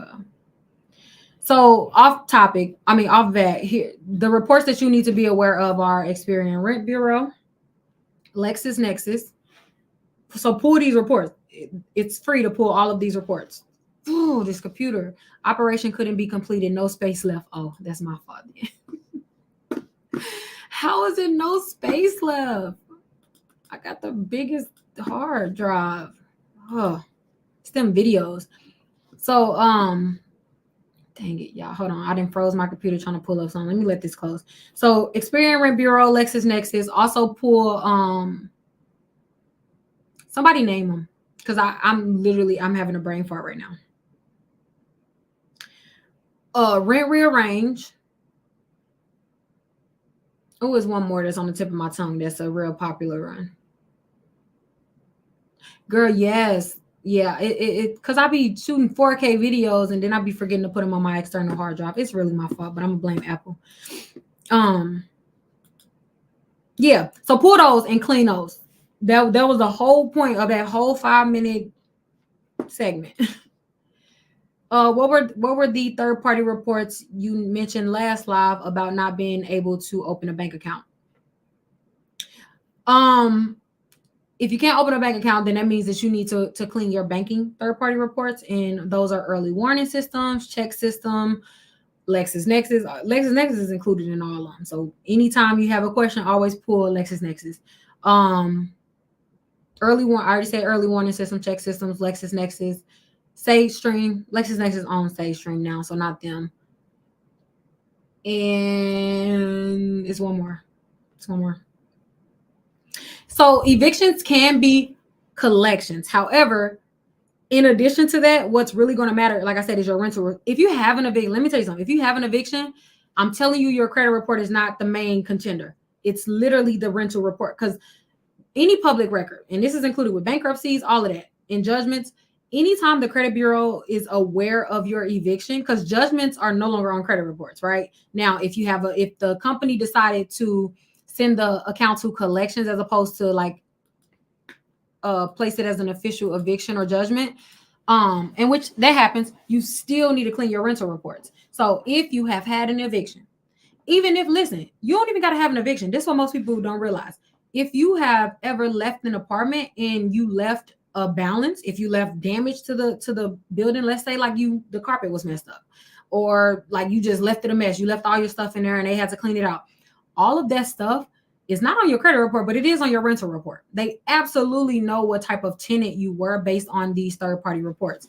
You know what, y'all? I just thought about what I could do. I could delete something real quick, because I'm mad now. We gotta pull it up. So hold on, let me delete this video real quick. Give me like 2 minutes. I'm gonna answer another question while I'm doing it, because I have to. I hate half getting into something like that. I can't do it. Hold on. Hold on. Let me answer another question. Would you recommend if I don't have a long-term installment? So you don't have to have a long-term. Well, I would recommend if you have 2 credit cards in the short term, then you good for now until you are prepared. Because don't rush into a long-term installment. It's fine to rush into a short term, but don't rush into a long-term installment, because that's a long-term commitment, child. Don't rush into it. So you don't have to. Yeah, hold on. I'm gonna delete this video off my Mac. I'm gonna come back to eviction. So we wasn't done about the conversation with evictions, because I specifically want to tell you the reports, and I know it's some that I'm missing because I can't think. It's late. It's late. Hold on, come on. I owe $25K on a car loan that is in collections. What should I do? They sent this to collections. They didn't charge it off. Is it charged off as well? $25K collections. I'm surprised they didn't charge it off. Are you sure they didn't charge it off? And also, are you getting sued for that? Because that's a very high balance collect. And did they repossess it? Give me a little more information. Did they repossess it and then send it to collection? Oh Lord, they said I got less than 500 megabytes left. Wow, what's taking up so much memory? 400 gigs? What is this? Oh, of course, Final Cut Library. Let me delete this. Let's delete that. Hold on, y'all. 44, that movie is 44 gigs? Okay, we in there. Hurry up and delete so I can open it. All right, it's deleting. Is a furniture bill considered a short-term installment? Actually, yes. A furniture bill is considered a short-term installment. So, like, if you go to a furniture store and you finance the furniture, most of them are considered short-term. So, any short-term installment, I mean, a loan is considered a short-term installment as long as it's under 36 months. It could be a personal loan. I do not recommend payday loans because those are considered low-level installment accounts. Meaning, so I hate saying low-level because it sounds bad, but how lenders view low level installments or low level accounts, it actually does more harm than good. So and it affects your borrowing power just because it just makes you look as though you are. And when I say this word, please don't take offense. It just makes you look like you're desperate for money. So if a lender labels you as desperate or thinks that you're desperate for money, then they're less likely to lend to you because in their eyes, you are considered more risky, right? So what are low-level accounts? Payday loans, low level. Those stupid buy now, pay later accounts. If you, and I just talked about this, but I want to re-mention it because I keep seeing it on credit reports. These accounts are literally keeping people from buying homes. I can't tell you how many times I've seen one of these accounts literally keep someone from purchasing a home, like at the closing table, not able to purchase. Stop letting, and I'm just going to plug in the company because it's multiple. So I'm not just referring to one company when I say this. Buy now, pay later accounts. Do not accept any installment agreement over 4 payments. If a firm, freaking Afterpay, Klarna, you know how they have you could pay in 4, that's fine. Paying for it, they won't touch your credit report unless you default on it. If they are telling you that you can choose to pay in more than 4 payments, so 8 installments, 12 installments, that is going to hit your credit report as a short-term installment. It's going to hit your credit report. You don't want that type of account on your credit report. You don't. Those are low level. Number one, lenders are literally not going to take you serious. If you had to finance a Foot Locker trip, you give that's low level. You are not taken serious when you have those on your credit report. It absolutely affects your ability to get credit limit increases, and also just your ability to borrow. You literally look like an irresponsible consumer, and you don't want. I always tell people, everything that goes on in your personal life does not have to be reflected on your credit report.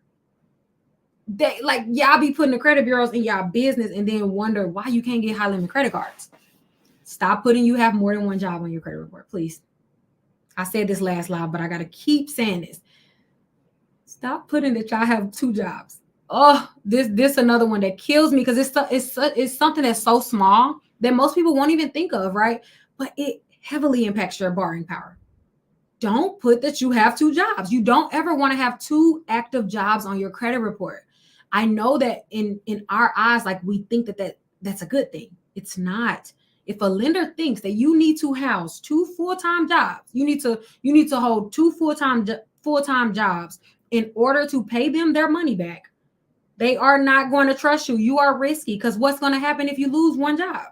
If it takes 2 jobs to maintain your lifestyle, you are a risky borrower, right? Stop putting that every time you get a new job, your credit report should not know. Come on, guys. If you work at a temp agency, your credit report should not know. There's no way your credit report, the credit bureaus do not need to be aware of that. They don't. If you just started a job within the last, I used to say 6 months, but really year, don't update the credit bureaus on your new job until you're there for at least a year. Please. Also, after a new employer has hit your credit report, stop applying for credit for at least 90 days.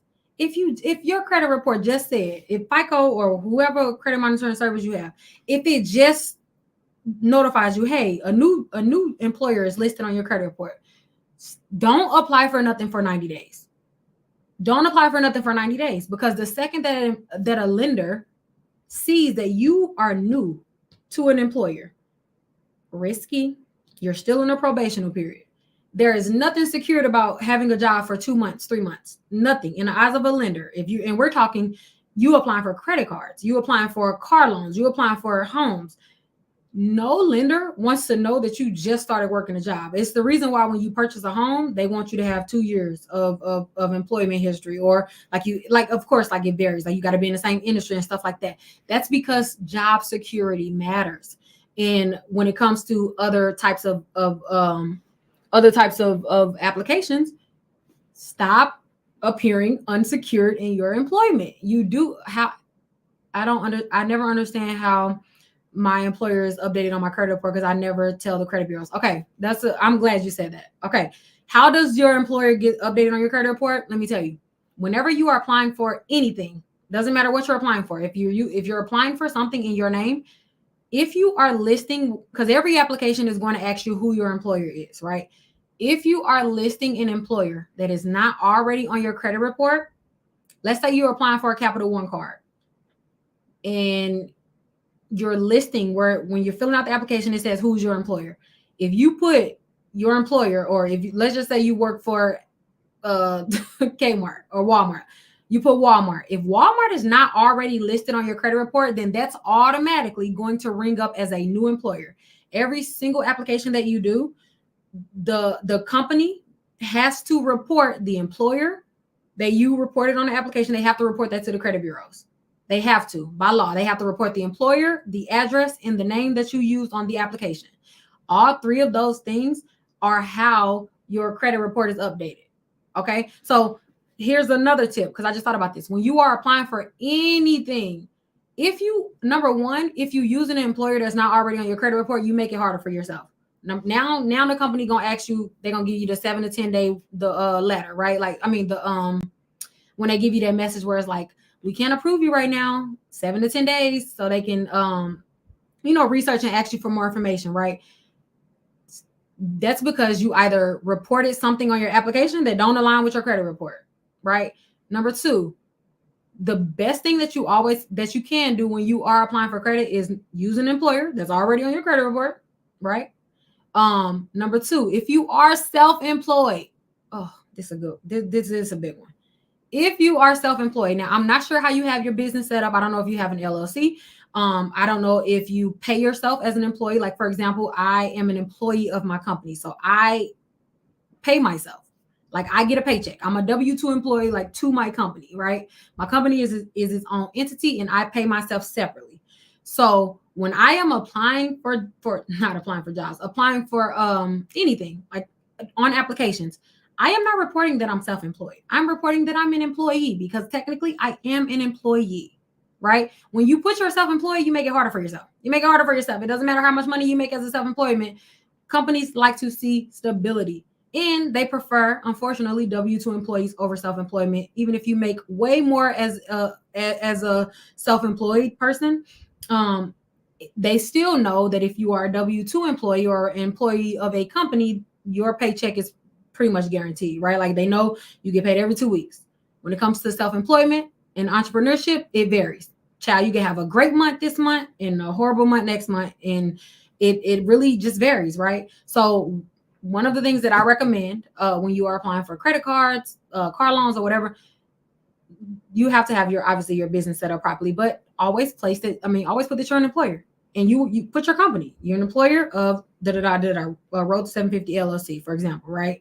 You're an employer. That's going to increase your approval odds, is going to increase your borrowing power, and it's just going to make your life easier, because when you put you self-employed, child, they're going to be asking for all type of documents.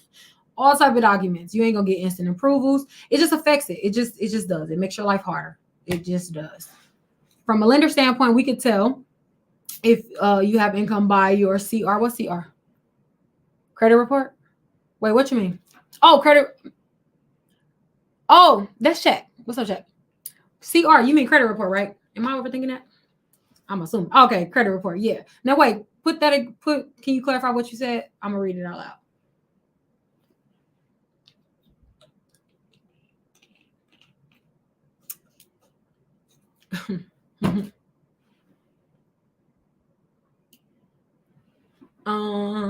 What time is it? Oh, yeah, this is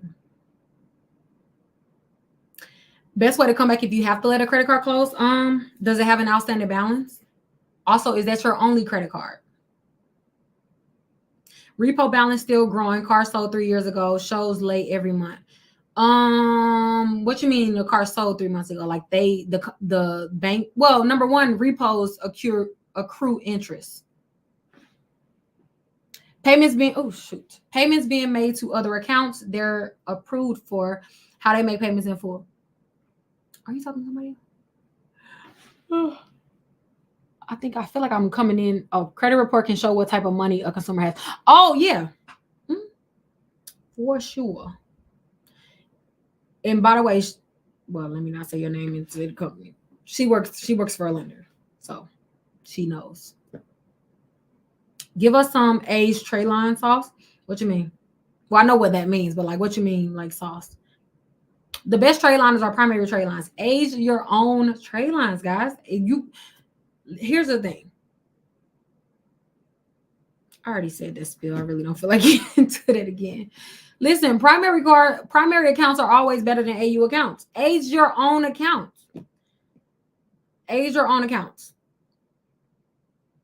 When a good time to refinance a car? The sooner the better. Repo balance. Yeah, repos or any charge off account can accrue interest. It depends on your credit, your contract.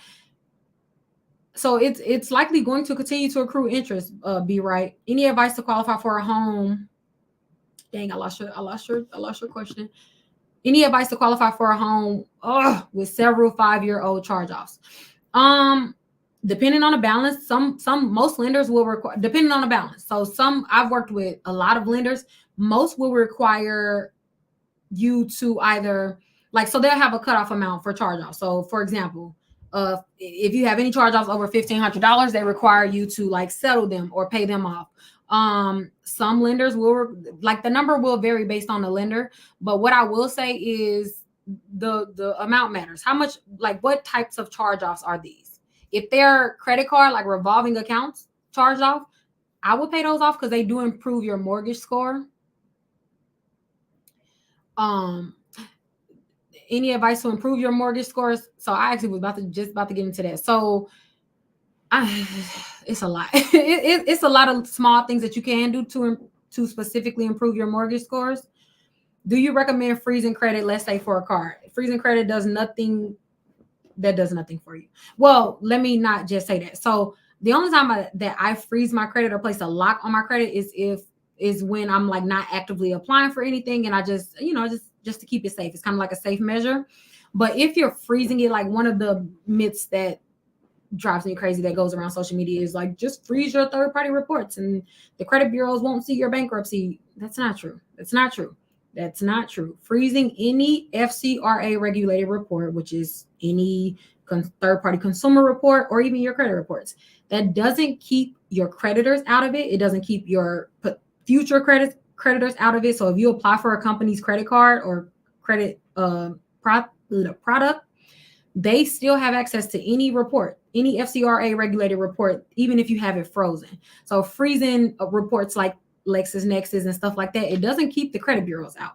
It only keeps public facing entities out. So your neighbor couldn't go access your LexisNexis report, which they probably don't even know how to do anyway. So freezing it is a waste of time. When you read the terms and conditions after the freeze, they have to send it to you legally now.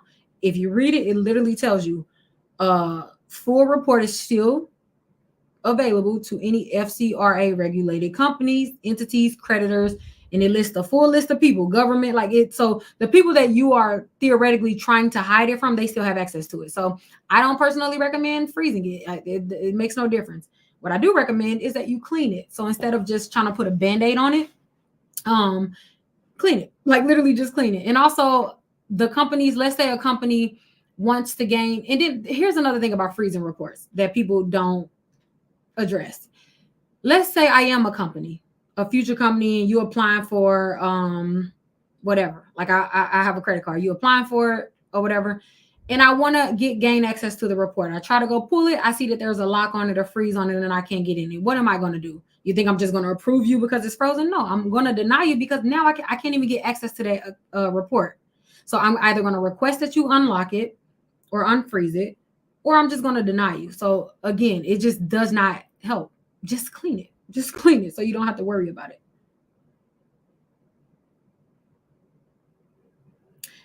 So you're referring to I see your comment. You said you froze yours because of identity theft. So we're talking about two different suppressions, right? So if you are like if there was identity theft that occurred and you were affected by that, then the credit bureaus have to legally place a not a freeze but a lock right on your credit reports just to protect you as a consumer. That's not what we were referring to. So I believe that the person was referring to like if you freeze LexisNexis or one of your rental history reports in the attempt to like keep the credit bureaus out of it or from verifying your bankruptcy or like keep your rental companies from seeing like an eviction or something like that. So my bad, I should have clarified that.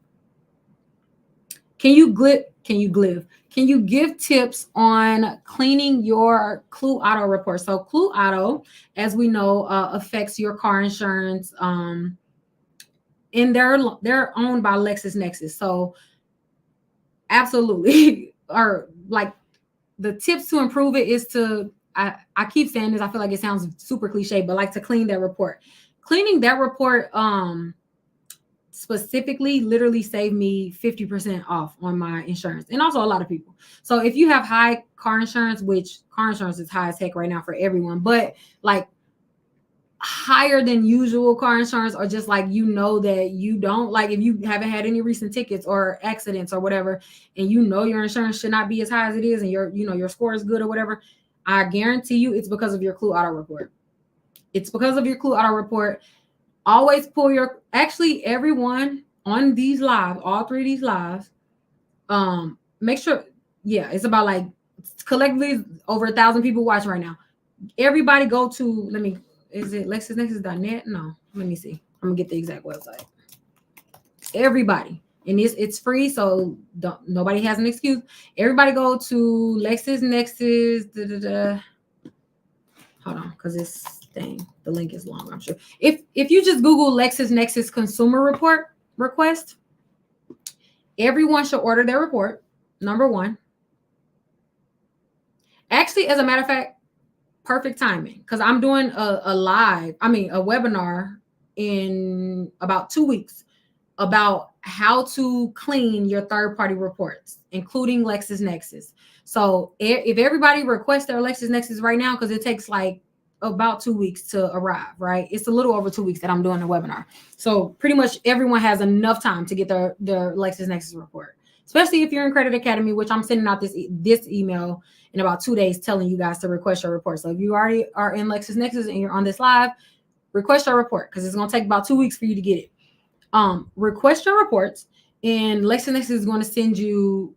It's going to be a large packet because LexisNexis has a lot of information on you, and we're going to talk about number one, the impact that LexisNexis has and other consumer reports, but the impact that these companies have on your credit applications, your credit report, just your entire financial life, from your car insurance, your health insurance, your personal property taxes, from literally every aspect of our adult lives is affected by LexisNexis. So everybody go and request your LexisNexis report. The easiest way to request it is to literally Google LexisNexis consumer report request. You'll see. So somebody type this out because I don't feel like typing it out. It's consumer.risk.lexisnexis.com. If that's too long to remember, just Google LexisNexis consumer report and it'll come up. It's the first link. But the direct link to get the report is consumer.risk.lexisnexis.com. I can't type it out. Somebody just Google it. It's free. Everyone is entitled to a free copy of their LexisNexis report once a year. So it's free. If you go request it, number one, when you receive it in the mail, you're going to be absolutely shocked at how much information LexisNexis has. On average, and this is proven in studies shown or LexisNexis has already admitted this as well. On average, LexisNexis has over 200, and hear me when I say this, over 200 pieces of information for every consumer over 19. Did y'all hear what I just said? Over 200 pieces of information for each on average. So meaning most people have more. On average, 200 pieces of information on every consumer over the age of 19. 19. They know every single thing about your life. They know everything. LexisNexis is how your collection agencies find you, how collection agencies know the best time to sue you, how your creditors know what you up to, your new jobs, everything. It's what your car insurance is determined off of, because when you apply for car insurance, they pull your Clue Auto report to see what accidents has you had, or basically just your driving record. They know anything that you own. They know all of your certifications. They know any degrees that you have. They know where you live, even if you haven't told them. They know every single area that your car drives in, especially if you live in a city with stoplight cameras and like tolls and stuff like that. Every single time you pass a toll, LexisNexis is aware of it. Every single time you get a parking ticket, LexisNexis is aware of it. You can order pizza, and LexisNexis is going to be aware of every single place that you frequent. They are what we call legal stalkers. They know every single piece of. They also know another thing that they know is your social media sites. They know your dating profile sites. You know, when companies do background checks for like social media, you know they all they got to do is get LexisNexis $15, and they have access to every single social network account. They don't even have to be in your name, by the way. They don't have to be assigned to a specific email address that you have. If your IP address, if LexisNexis even thinks that it's you, and they have their ways of connecting dots, like your IP address and your internet provider, they're connected to them. They'll have a full list of every social media account you have, every email address you have, every dating site profile you have, every single thing that you're doing on the internet. They have a copy of. Okay. Even incognito, by the way, because people think incognito means anything. It doesn't mean anything. Also, LexisNexis is actually the company that the federal government partners with to find refugees, ICE to find undocumented citizens. They literally partner with LexisNexis to find people that are off the map. That's how intrusive LexisNexis is. That's how much information that LexisNexis collects on all of us. That literally people who are undocumented, they can find them based on what LexisNexis has. Another thing, whenever you start to make more money, or let's just say you pay off debt, or like I said, LexisNexis is the company that alerts your creditors and collection agencies anytime they even think that it's a good time to sue you. So, i.e., you having new employers pop up on your credit report, you paying off a large lump sum of debt. They telling the collection agency, "Yo, LaShawna just paid off some debt. Now's the time to contact her. If she owes you some money, now's the time to contact her." And then all of a sudden you're getting calls out of nowhere from collection agencies that you haven't heard from in like 5 years. You like, what? Well, I ain't tripped on this account in 5 years. Why are you calling me now? Well, it's because most likely LexisNexis has alerted them that you have had an increased activity on your credit report that would lead to you maybe having available funds, right? You getting a new employer, or let's just say the collection agency hasn't had a chance to find you, or can't find your new address, or just can't locate you, can't find your new number. LexisNexis has it, and this is exactly who they go through. I don't even think that there's a single industry that doesn't use LexisNexis. So the companies that I was just naming, it's times 1,000. Every single industry and pretty much every major company utilizes some portion of LexisNexis, because your LexisNexis report is comprised of like 16 different reports. So it's not just one report. Like before I started challenging my LexisNexis, the very first time I ordered my LexisNexis report, I'm not even joking, my report was 185 pages of information. I'm talking my children. They had the email address, my first email address that I've ever had. Yeah, I was like 12 or 13, probably younger than that, honestly. It was like Bow Wow's wife. So you can only imagine how young I was. They had that email address. included in my LexisNexis file. They have my children. They know they'll literally have the square footage of your home. They have the layout of the home that you live in. They have the freaking, it's so detailed that they literally have what is it called? You know how, what is it called? Like the way that your house faces towards the sun or something like that. It has that. It has everything. So it's my first report that I received from LexisNexis was 185 pages. After I challenged them, I think it got down to like 168. And then like now I think my most recent report, LexisNexis report, is like 123 pages. It's still a lot, but like a lot of information has been removed. My first year it was 4 pages, then the next year it was 200. A year? A year is a long, that's why they said 19 and not 18, because you know that first year between 18 and 19, most people go from no credit to, you know, starting to get credit. And it's not even just credit accounts, it's just information. It should be illegal. So I'll tell people all the time, the only information that's protected as a consumer in the United States is your health information. And that's only because HIPAA don't play. That's only because the HIPAA laws, not even the credit bureaus are going to play with HIPAA, right? So the only information that we actually own that's considered private in this country is our private health information. That's why HIPAA was created, because everything else is for sale. Everything else is for sale. Doesn't matter how personal and private this information is to us personally, the United States will sell it. Information is worth more than anything in this country. Do y'all know how valuable your information is? Like seriously, do you know how valuable just simply your address? LexisNexis makes more money than the credit bureaus. You know why? Because they sell information. Literally, that's all they do is sell information. They only sell information. The web address is consumer.risk, RISK.LexisNexis, which is spelled LexisNexis.com.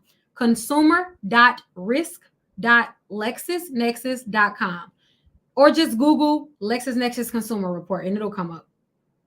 Does LexisNexis affect your credit application? It absolutely does. Has everyone heard of redlining? Well, let's not get into that, child. Because a lot of people think that redlining does not exist anymore. It absolutely does. The zip codes that you have associated with your credit profile absolutely determines your borrowing power. And I personally seen a difference the first time I got my LexisNexis report. So I'm from St. Louis, Missouri. I'm from St. Louis, Missouri, straight out the city. Like I'm from the hood, right? Most of my addresses growing up was St. Louis addresses or whatever. The second that I disassociated with those addresses, meaning like got them deleted off my LexisNexis report, that borrowing power changed. My offers changed. So, you know, I know banks like to say like redlining does not exist. It absolutely does. It does. It does. You from St. Louis also? Period. Yes. Oh, you from St. Charles? Well, that's still home. That's still home. Yes. Born and raised in St. Louis. Born and raised. Like my family's still in St. Louis. That's home. But the point is that the zip codes, right, that I had associated, like all of the addresses. Y'all think the credit bureaus know stuff about you? The credit bureaus pale in comparison to what LexisNexis knows about you. Who do you think gives the information to the credit bureaus? LexisNexis. They know way more about you than freaking Experian, TransUnion, and Equifax. Can you opt out? So again, opting out isn't doing anything except keeping it from like your neighbor gaining access to your LexisNexis report, which most people your neighbor ain't who you need to worry about. It's the companies that you need to worry about. So opting out does nothing because it doesn't suppress them from creditors or any private entities or future creditors that you have. So clean it as opposed to locking it, or because that suppression and the opt-out, it's honestly just a false sense of security. They don't hide it from the people that you need to hide it from. Just clean it. Like honestly, just clean it. And it's easier to challenge the third-party entities like LexisNexis it's easier to challenge them than the credit bureaus. Easier. Yeah, I'm doing a live in about it's in like 2.5 weeks. Credit Academy members, yes, you guys get it for free. Well, included in your membership. I need a quicksand free. Included in your membership. You guys get any webinar that I do. Yeah, we have 3 coming up. We have repo webinar, which is this Wednesday. Then we have the LexisNexis, and then we also have bankruptcy. And more coming after that. I just usually just tell you guys 3 at a time. Do employers still check your credit? Yeah, and they also do background checks as well. Which that's a whole nother set of background checks. That includes LexisNexis. It includes LexisNexis, child. Roll to 750.net for Credit Academy.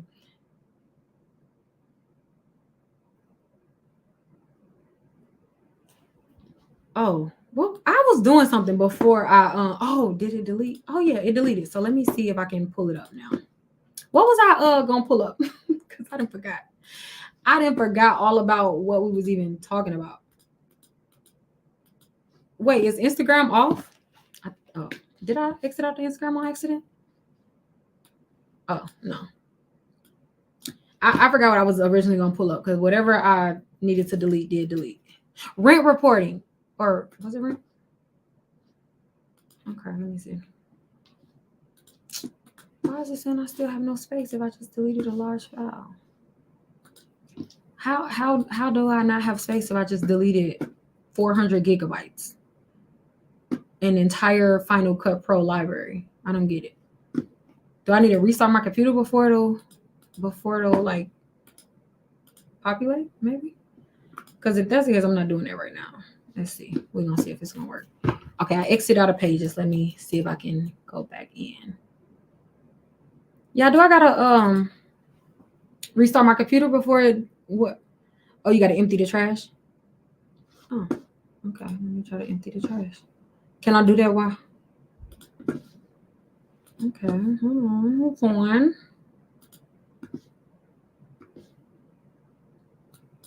Okay, let me try to empty the trash and then I'm gonna go back in. Let's see. Why are computers so difficult?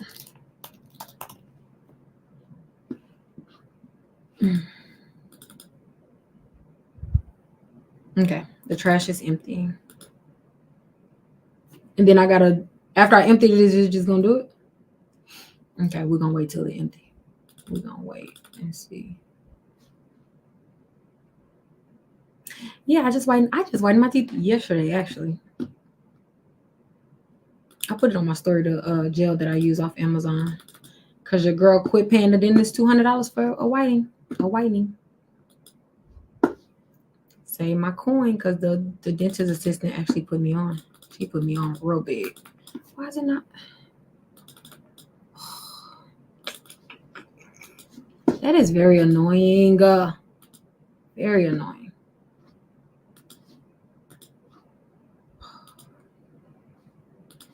That really sucks. Come on, bro.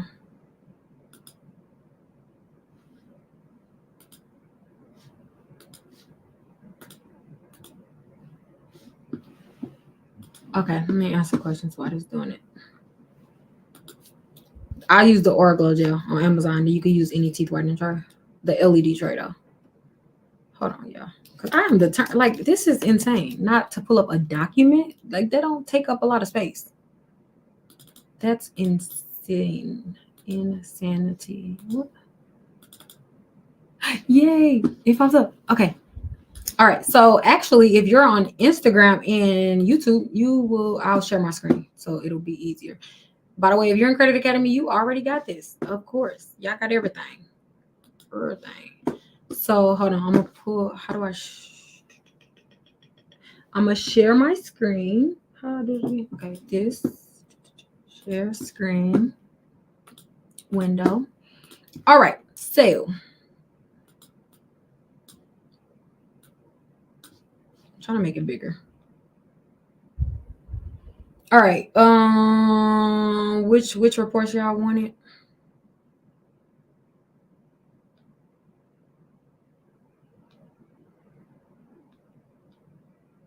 Okay, rental reports. That's what we were talking about, right? Like evictions. So if you have an eviction, TikTok, I can't show y'all I can't share my screen. So you're gonna have to either go to Instagram or YouTube, Shonda Martin, and you'll be able to see what I'm saying. Or you could just verbally listen.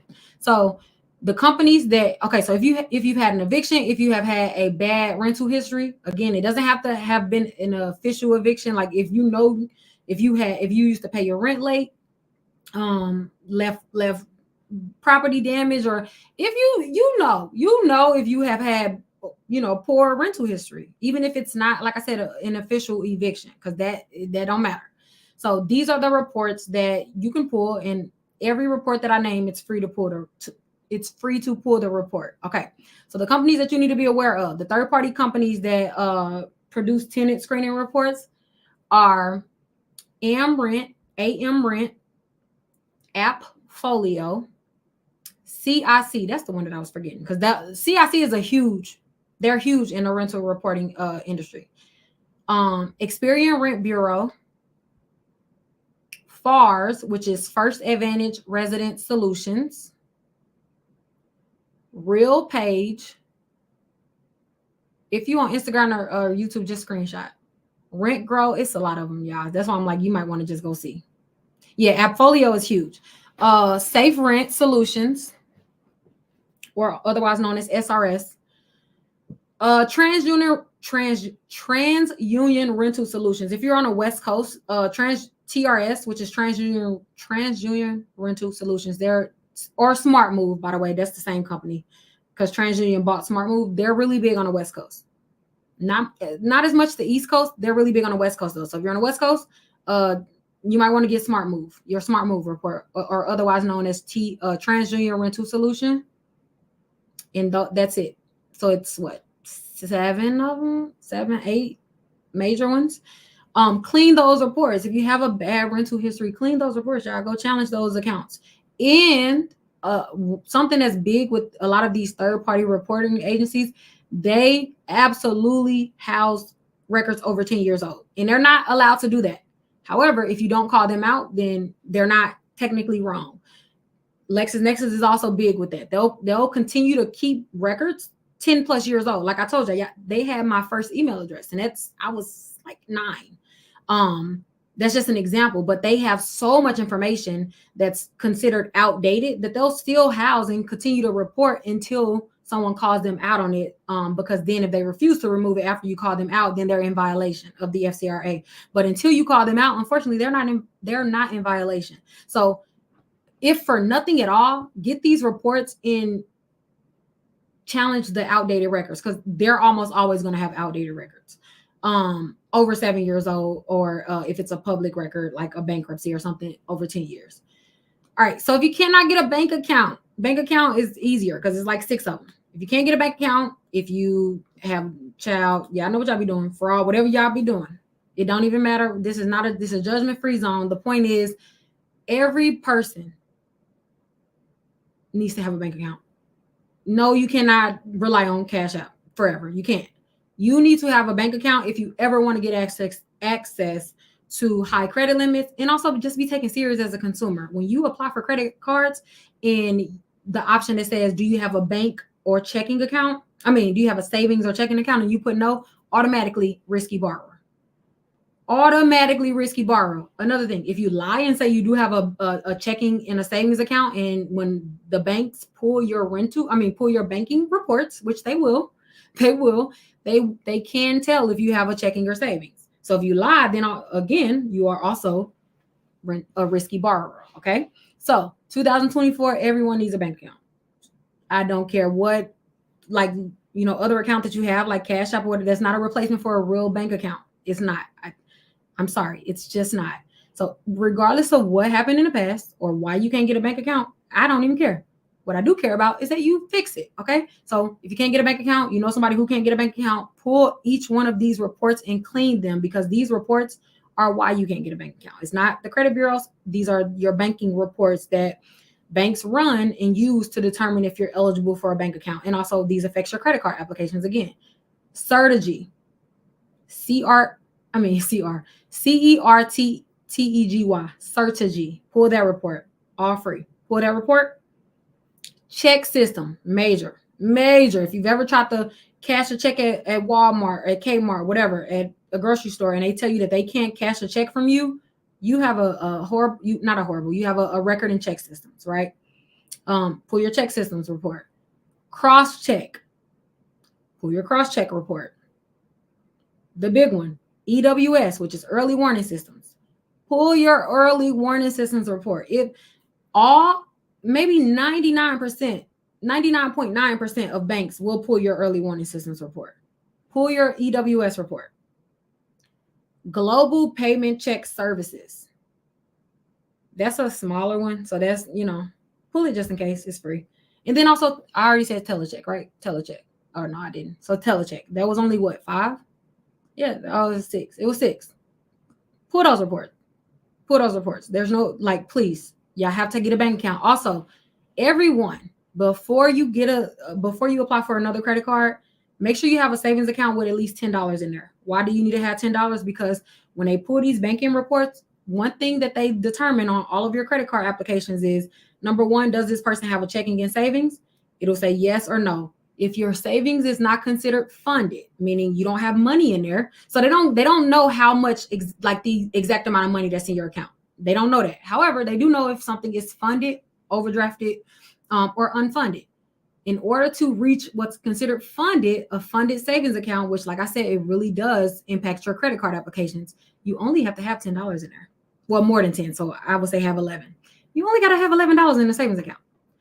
I mean, I want you to have more. However, in order to kind of pass that little check, have at least $11 in a savings account before you apply for your next credit card. Yes, it does make a difference because it'll show, as long as you got $11 in the savings account, it's literally going to show that you have a funded savings account. You know what a funded savings account does for your credit card applications? This person looks responsible. A person with a funded savings account, of course you look responsible. Checking account, savings accounts with at least $11 in there. And obviously you don't have a checking account overdrafted, So that's a little tip. $11, at least $11 in your savings account.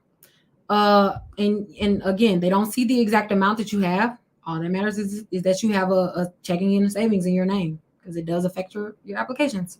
So I'll repeat it again. Strategy, payment, just strategy, check systems, cross check, global payment services, IntelliCheck. Those are banking, third-party banking, consumer reporting agencies.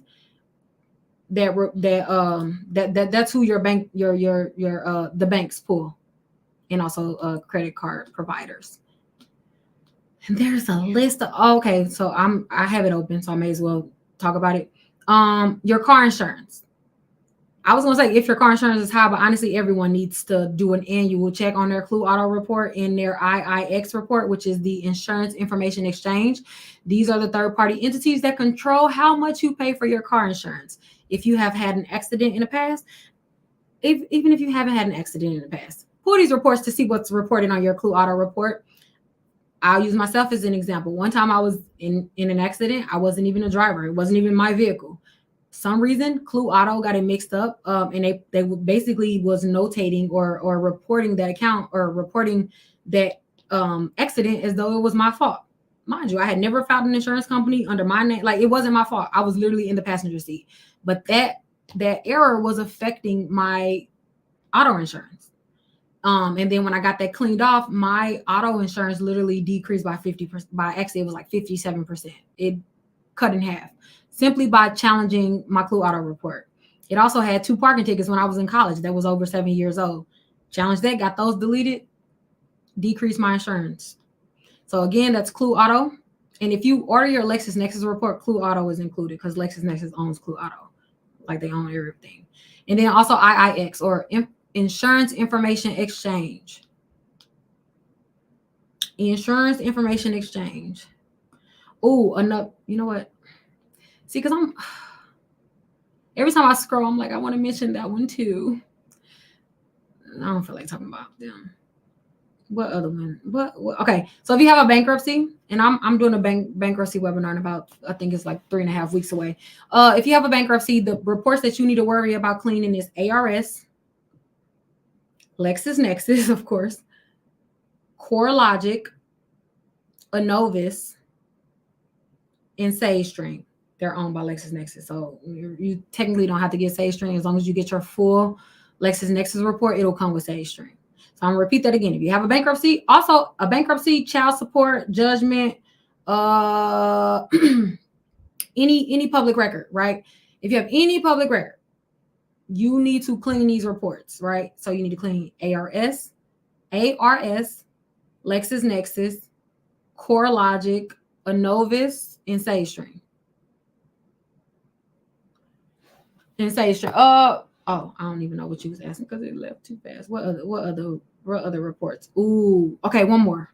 I think one more. Forget it. One more did not answer your questions. I'm sorry. I have the document up and I just can't not mention it. NIC2.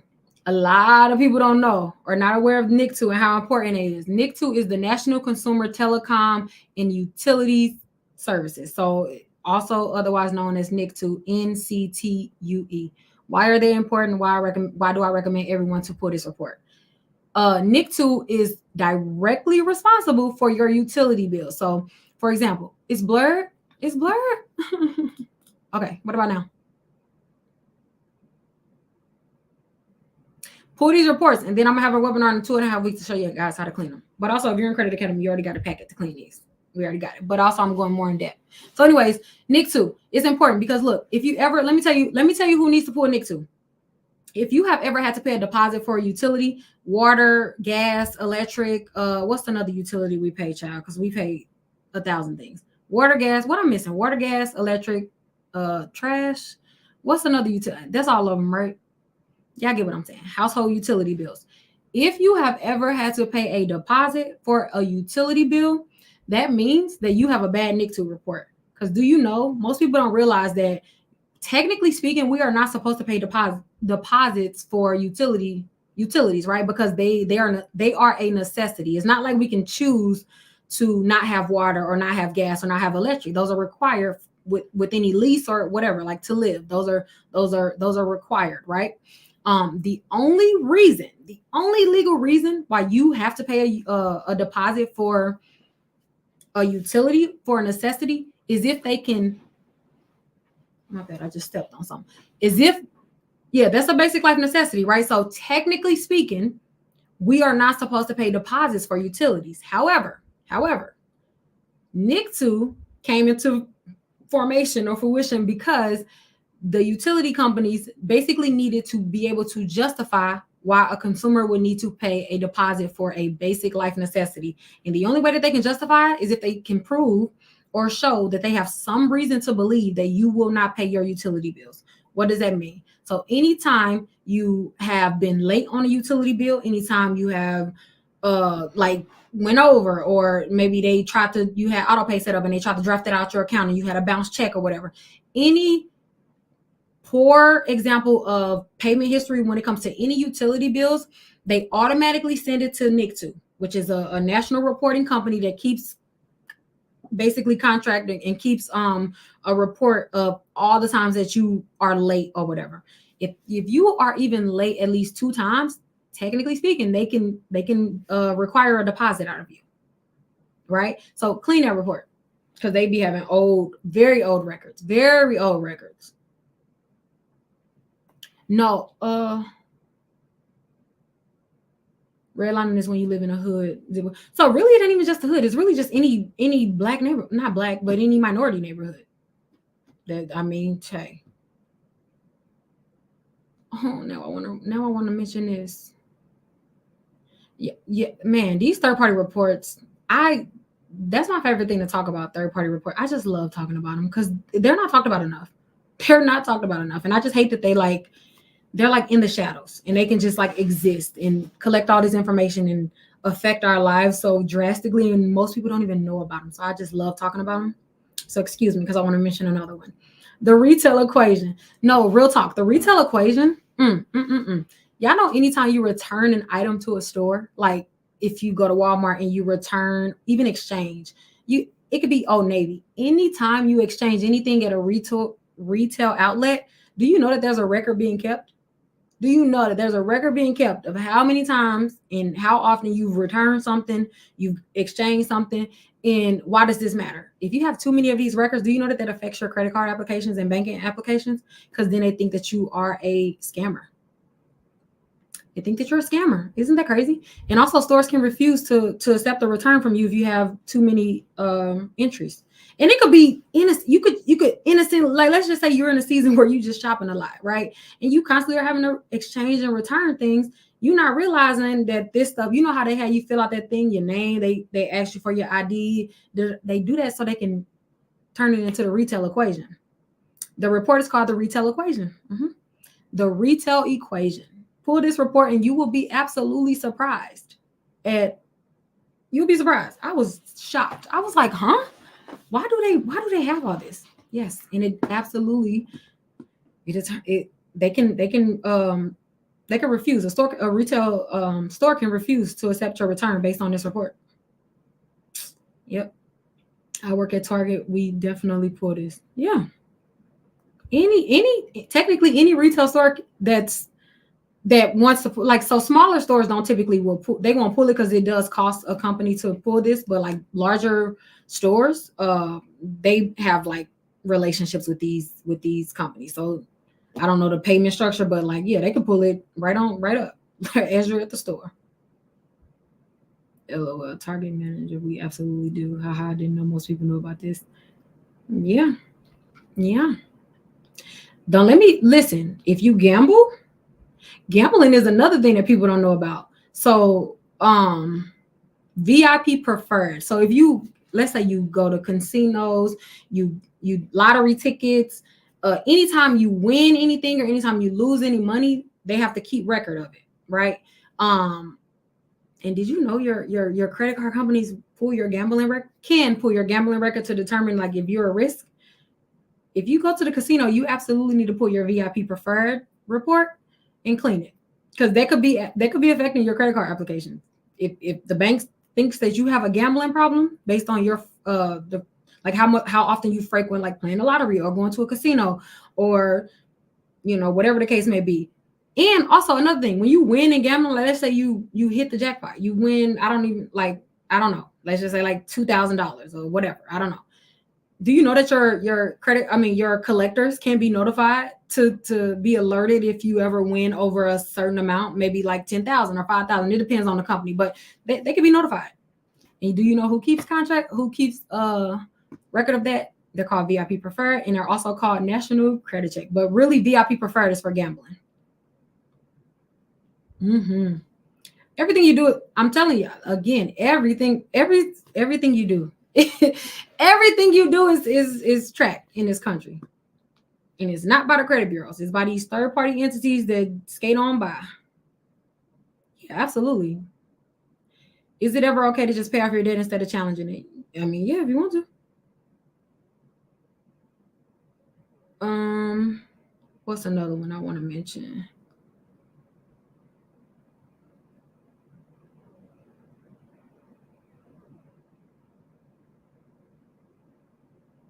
Okay, one more.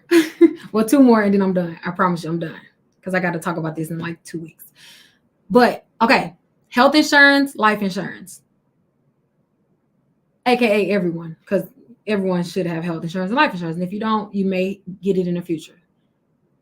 So in terms of your premium okay, so these two reports determine like your premium, your health insurance premium, and also your ability to get life insurance, right? And the reason why I want to mention this, and the reason why these specific two are so important, is because most people, like I said, they're not aware of it, but also it affects my people. It affects Black people a lot, minorities in general, and I'll tell you why. So everyone knows Medicaid and Medicare, right?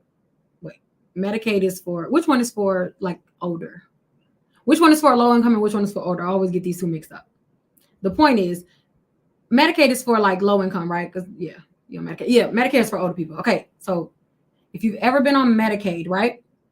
Like most minorities, you are subject to like doctors that don't really care. Also, a lot of times they prescribe us, the generic forms of things, or even just they don't take a lot of like doctors, Medicaid. Okay, yeah, cares for old people Medicaid. Okay, so y'all know what I'm saying. I always get it mixed up, but regardless, um, I forgot what I was going to say, but okay. So pull these two reports, right? Especially if you have older parents. Well, everybody got older parents, but like if your parents have life insurance or whatever, make sure you pull their MIB report and then the Millie Man report. Millie Man is super important because they keep record of every prescription that you've ever had, every prescription. So, let's say your doctor prescribed you.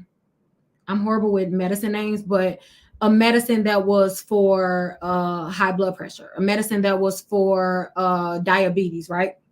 And why I mentioned Medicaid is because you guys know that doctors, a lot of times, they'll prescribe you with a medicine and you don't even have to be like, you don't even have to have diabetes or high blood pressure. They'll prescribe you because maybe they're treating something else. And this generic form of this medicine will help these headaches that you've been getting, right?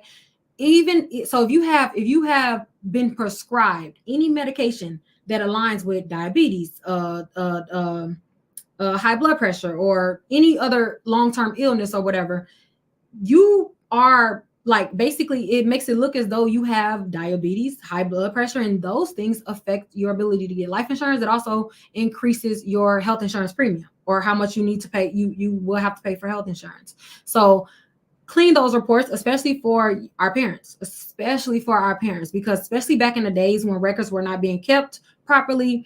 I can't, like, man, please, like, if you are a minority, and everyone should, but I have a vested interest in my people. If you Black and your parents have life insurance and health insurance, please go back and pull their Millie Man report and their MIB report. I cannot tell you how often we are affected in terms of life insurance, health insurance, and also in other ways that we are affected by the doctors that we were subjected to, especially if you're on Medicaid or whatever, or just doctors in the hood that just don't care. Like they don't care. So they don't keep their proper records. They'll prescribe you any and everything just to get you out their face. All of those things matter. So pull their Millie Man report and pull their MIB report, because and just dispute all of it. Dispute all of it. MIB and Millie Man, MILLIMAN, Millie Man IntelliScript, if I can read. IntelliScript, yeah. Please, especially like I said, if it definitely affects like the generation before us, like our parents. I'm 30, so our parents. Absolutely. It affects them drastically. And if they have like health insurance or life insurance, after you clean those reports, get another quote. Get another quote, because it's going to change. Yep. No, they don't see your doctor records per se. They don't see your doctor records, but they do see your RX history. So Millie Man is your prescription history. Like the website for Millie Man is literally rxhistories.com. So when you apply for life insurance or health insurance, you give them the permission to pull these reports. And they pull these reports to determine how healthy or unhealthy you are. And like I said, it matters because, child, when you looking at these records, you look a lot more unhealthy than you may be. Like I said, especially if you have Medicaid, especially if you went to a low-income doctor, like you do, you look a lot more unhealthy than you probably are. No, you don't even have to have picked up the prescription. If it was prescribed to you, yeah. Mm-hmm. Oh, it's crazy. Okay, yeah, let me quit talking. I can really go all day talking about these third-party reports, because man, like literally all day.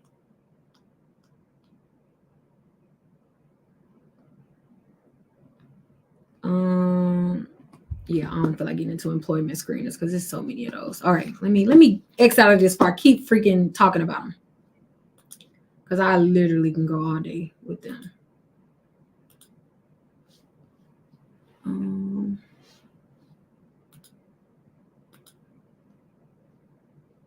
Wait, am I still okay? Yes, I'll be doing a full detail. So that wasn't even detailed. That was just giving you the names. But if you want to like learn how to properly challenge them and know what to look for and all of that, make sure the webinar is going to be in like 2.5 weeks. So order the reports now. It's free. It'll take about 2 weeks to come anyway, especially LexisNexis. And then we'll do it. I'm doing a deep dive into those. That's, child, I couldn't even begin it tonight because it's so much. LexisNexis alone is so much because that report, like I said, is like 16 sub reports, all under the LexisNexis umbrella. So like LexisNexis on itself is going to be a webinar on its own. But yeah, I've never heard about any of these companies. Can't believe that they keep all this. It should be illegal. It should be illegal, but it's not. It's not because we live in the United States. We live in. How long did it take you to completely fix your credit? And what did are you talking to me or somebody else?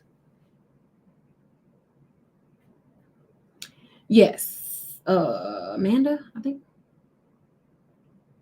I just seen your video about Risa. Is that for cloud or was you serious? You must be new here. The day you see me posting something for cloud, I've lost my mind. Like truly. I probably should be checking to not probably. I should be checking to the site where the heck? No. What would cloud do for me? Credit Academy is a course where we learn over a period of time. Yeah, so yeah, he was talking to them anyway.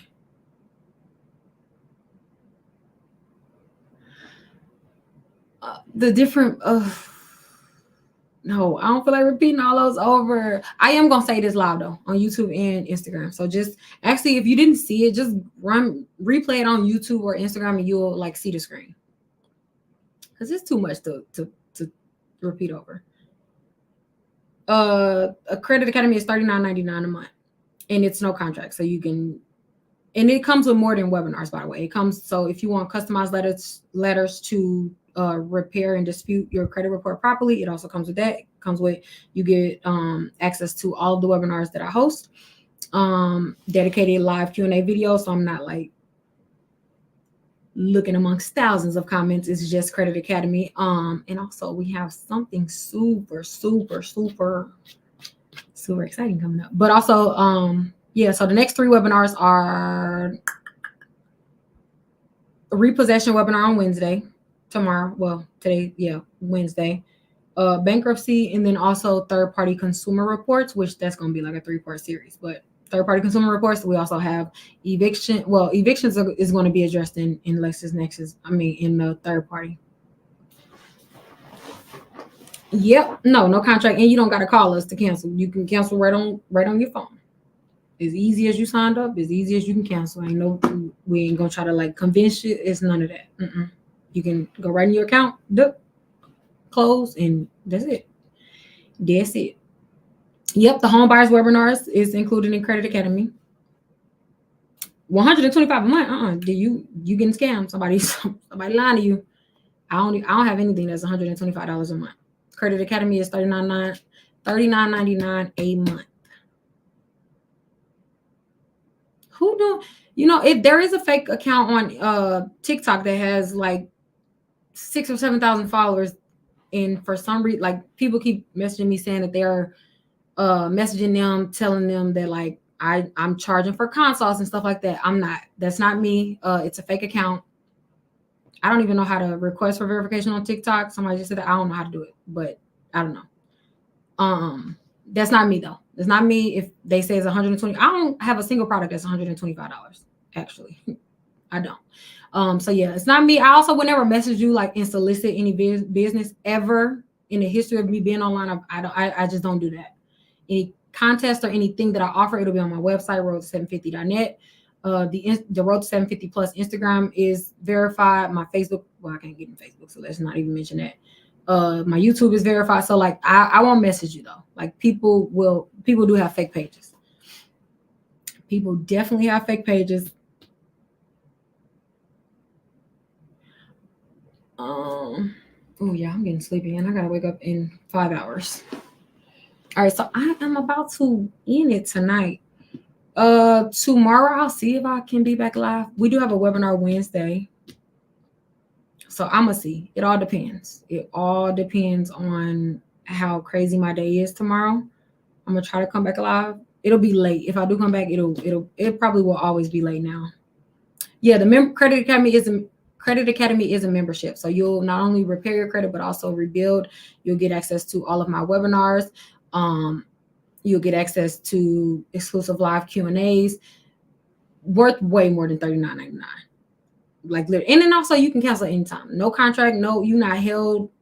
You're not gonna be questioned if you want to cancel. You can cancel as easy as you sign up. You can, because some people will just come just to repair their credit, and then after they reach a certain point, they're like, okay, I'm good. I don't really need it anymore, and that's advice. I never want, like I always say, don't sign up for Credit Academy unless you're like ready to start sending the letters that the system will give you, will customize for you. Like, don't sign up until you're ready to repair your credit, because there's no sense in just paying my company or me $39.99 a month for nothing. I don't want you to sign. I don't want anybody to sign up for Credit Academy just to support me. Like, truly, if you just want to support, like a video, share a video, that's gonna do way more for me than like signing up for Credit Academy for nothing. No.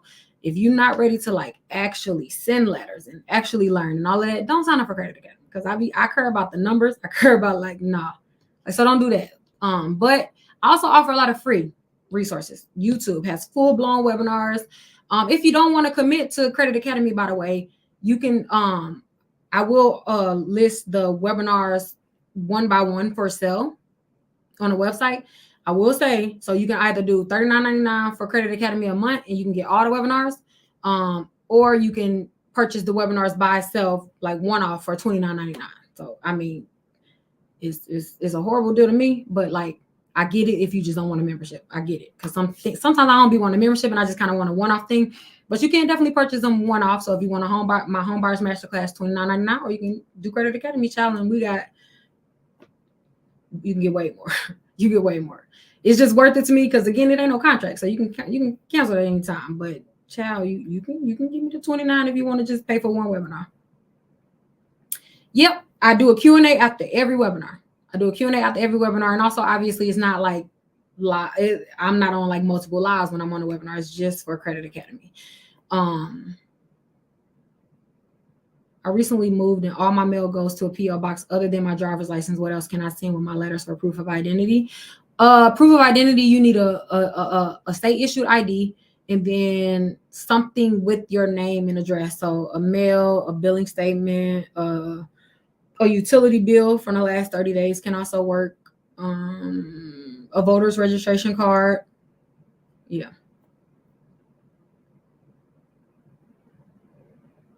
Thank you. I've been procrastinating on round 5. Time to hop back in. Time to hop back in. What time? I'm gonna be. Well, if you've already used it, Nay, I mean, you can't do anything if you've already used it. I just wouldn't recommend you doing it again. If you've already done it, you can't really do nothing. It's already done.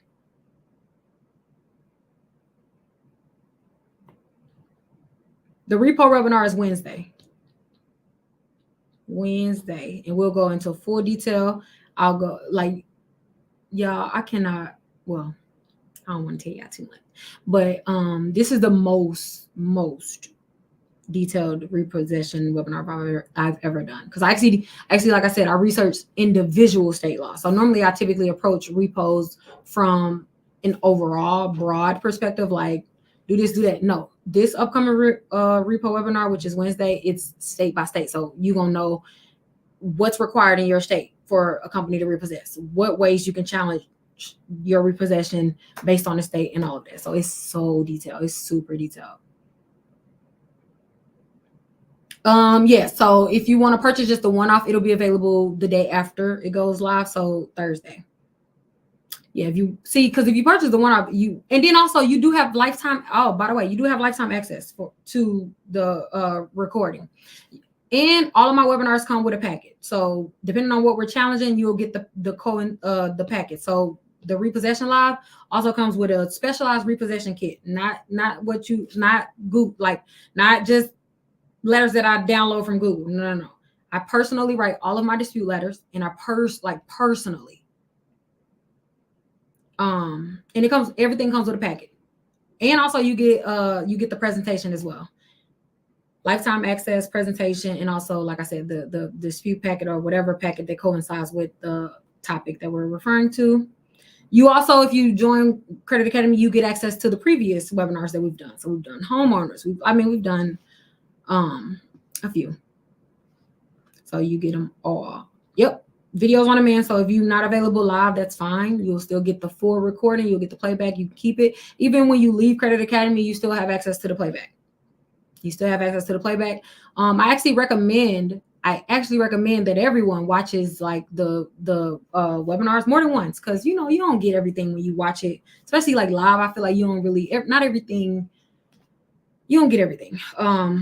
So always like watch it, rewatch it. And that's why I give you guys lifetime access. Because also, like, maybe you don't got a repossession now, but what happens if next year, Lord forbid, or somebody in your family? And I'm also not the type of person that's like, you and your sister gotta buy the webinar separate. Child, please share it with your family. Share it with your circle. Don't just now. If I catch you sharing it online, like just sharing it to like random, that's different. Like, come on now. However, your sister, your homegirls, each one teach one. Like, you absolutely should be sharing information with your inner circle, So I don't mind that at all. I'm not picky on that at all. Like, hey, just don't try to resell my info. Like, don't try to be shiesty. You know what I mean? Yes, we do have a credit card webinar coming up. That'll be, that's coming. A lot. We have a lot of webinars coming up though. Okay, guys, I am actually very sleepy. This live will be saved on YouTube. My YouTube page is Shonda Martin, and also Instagram, which is Road to 750 Plus. Yeah. So you'll be able to rewatch it if you came in late. Yes, I'm sleepy. And I gotta get up in 5 hours, guys, because the kids got to get up for school. So I will talk to you guys later, hopefully tomorrow.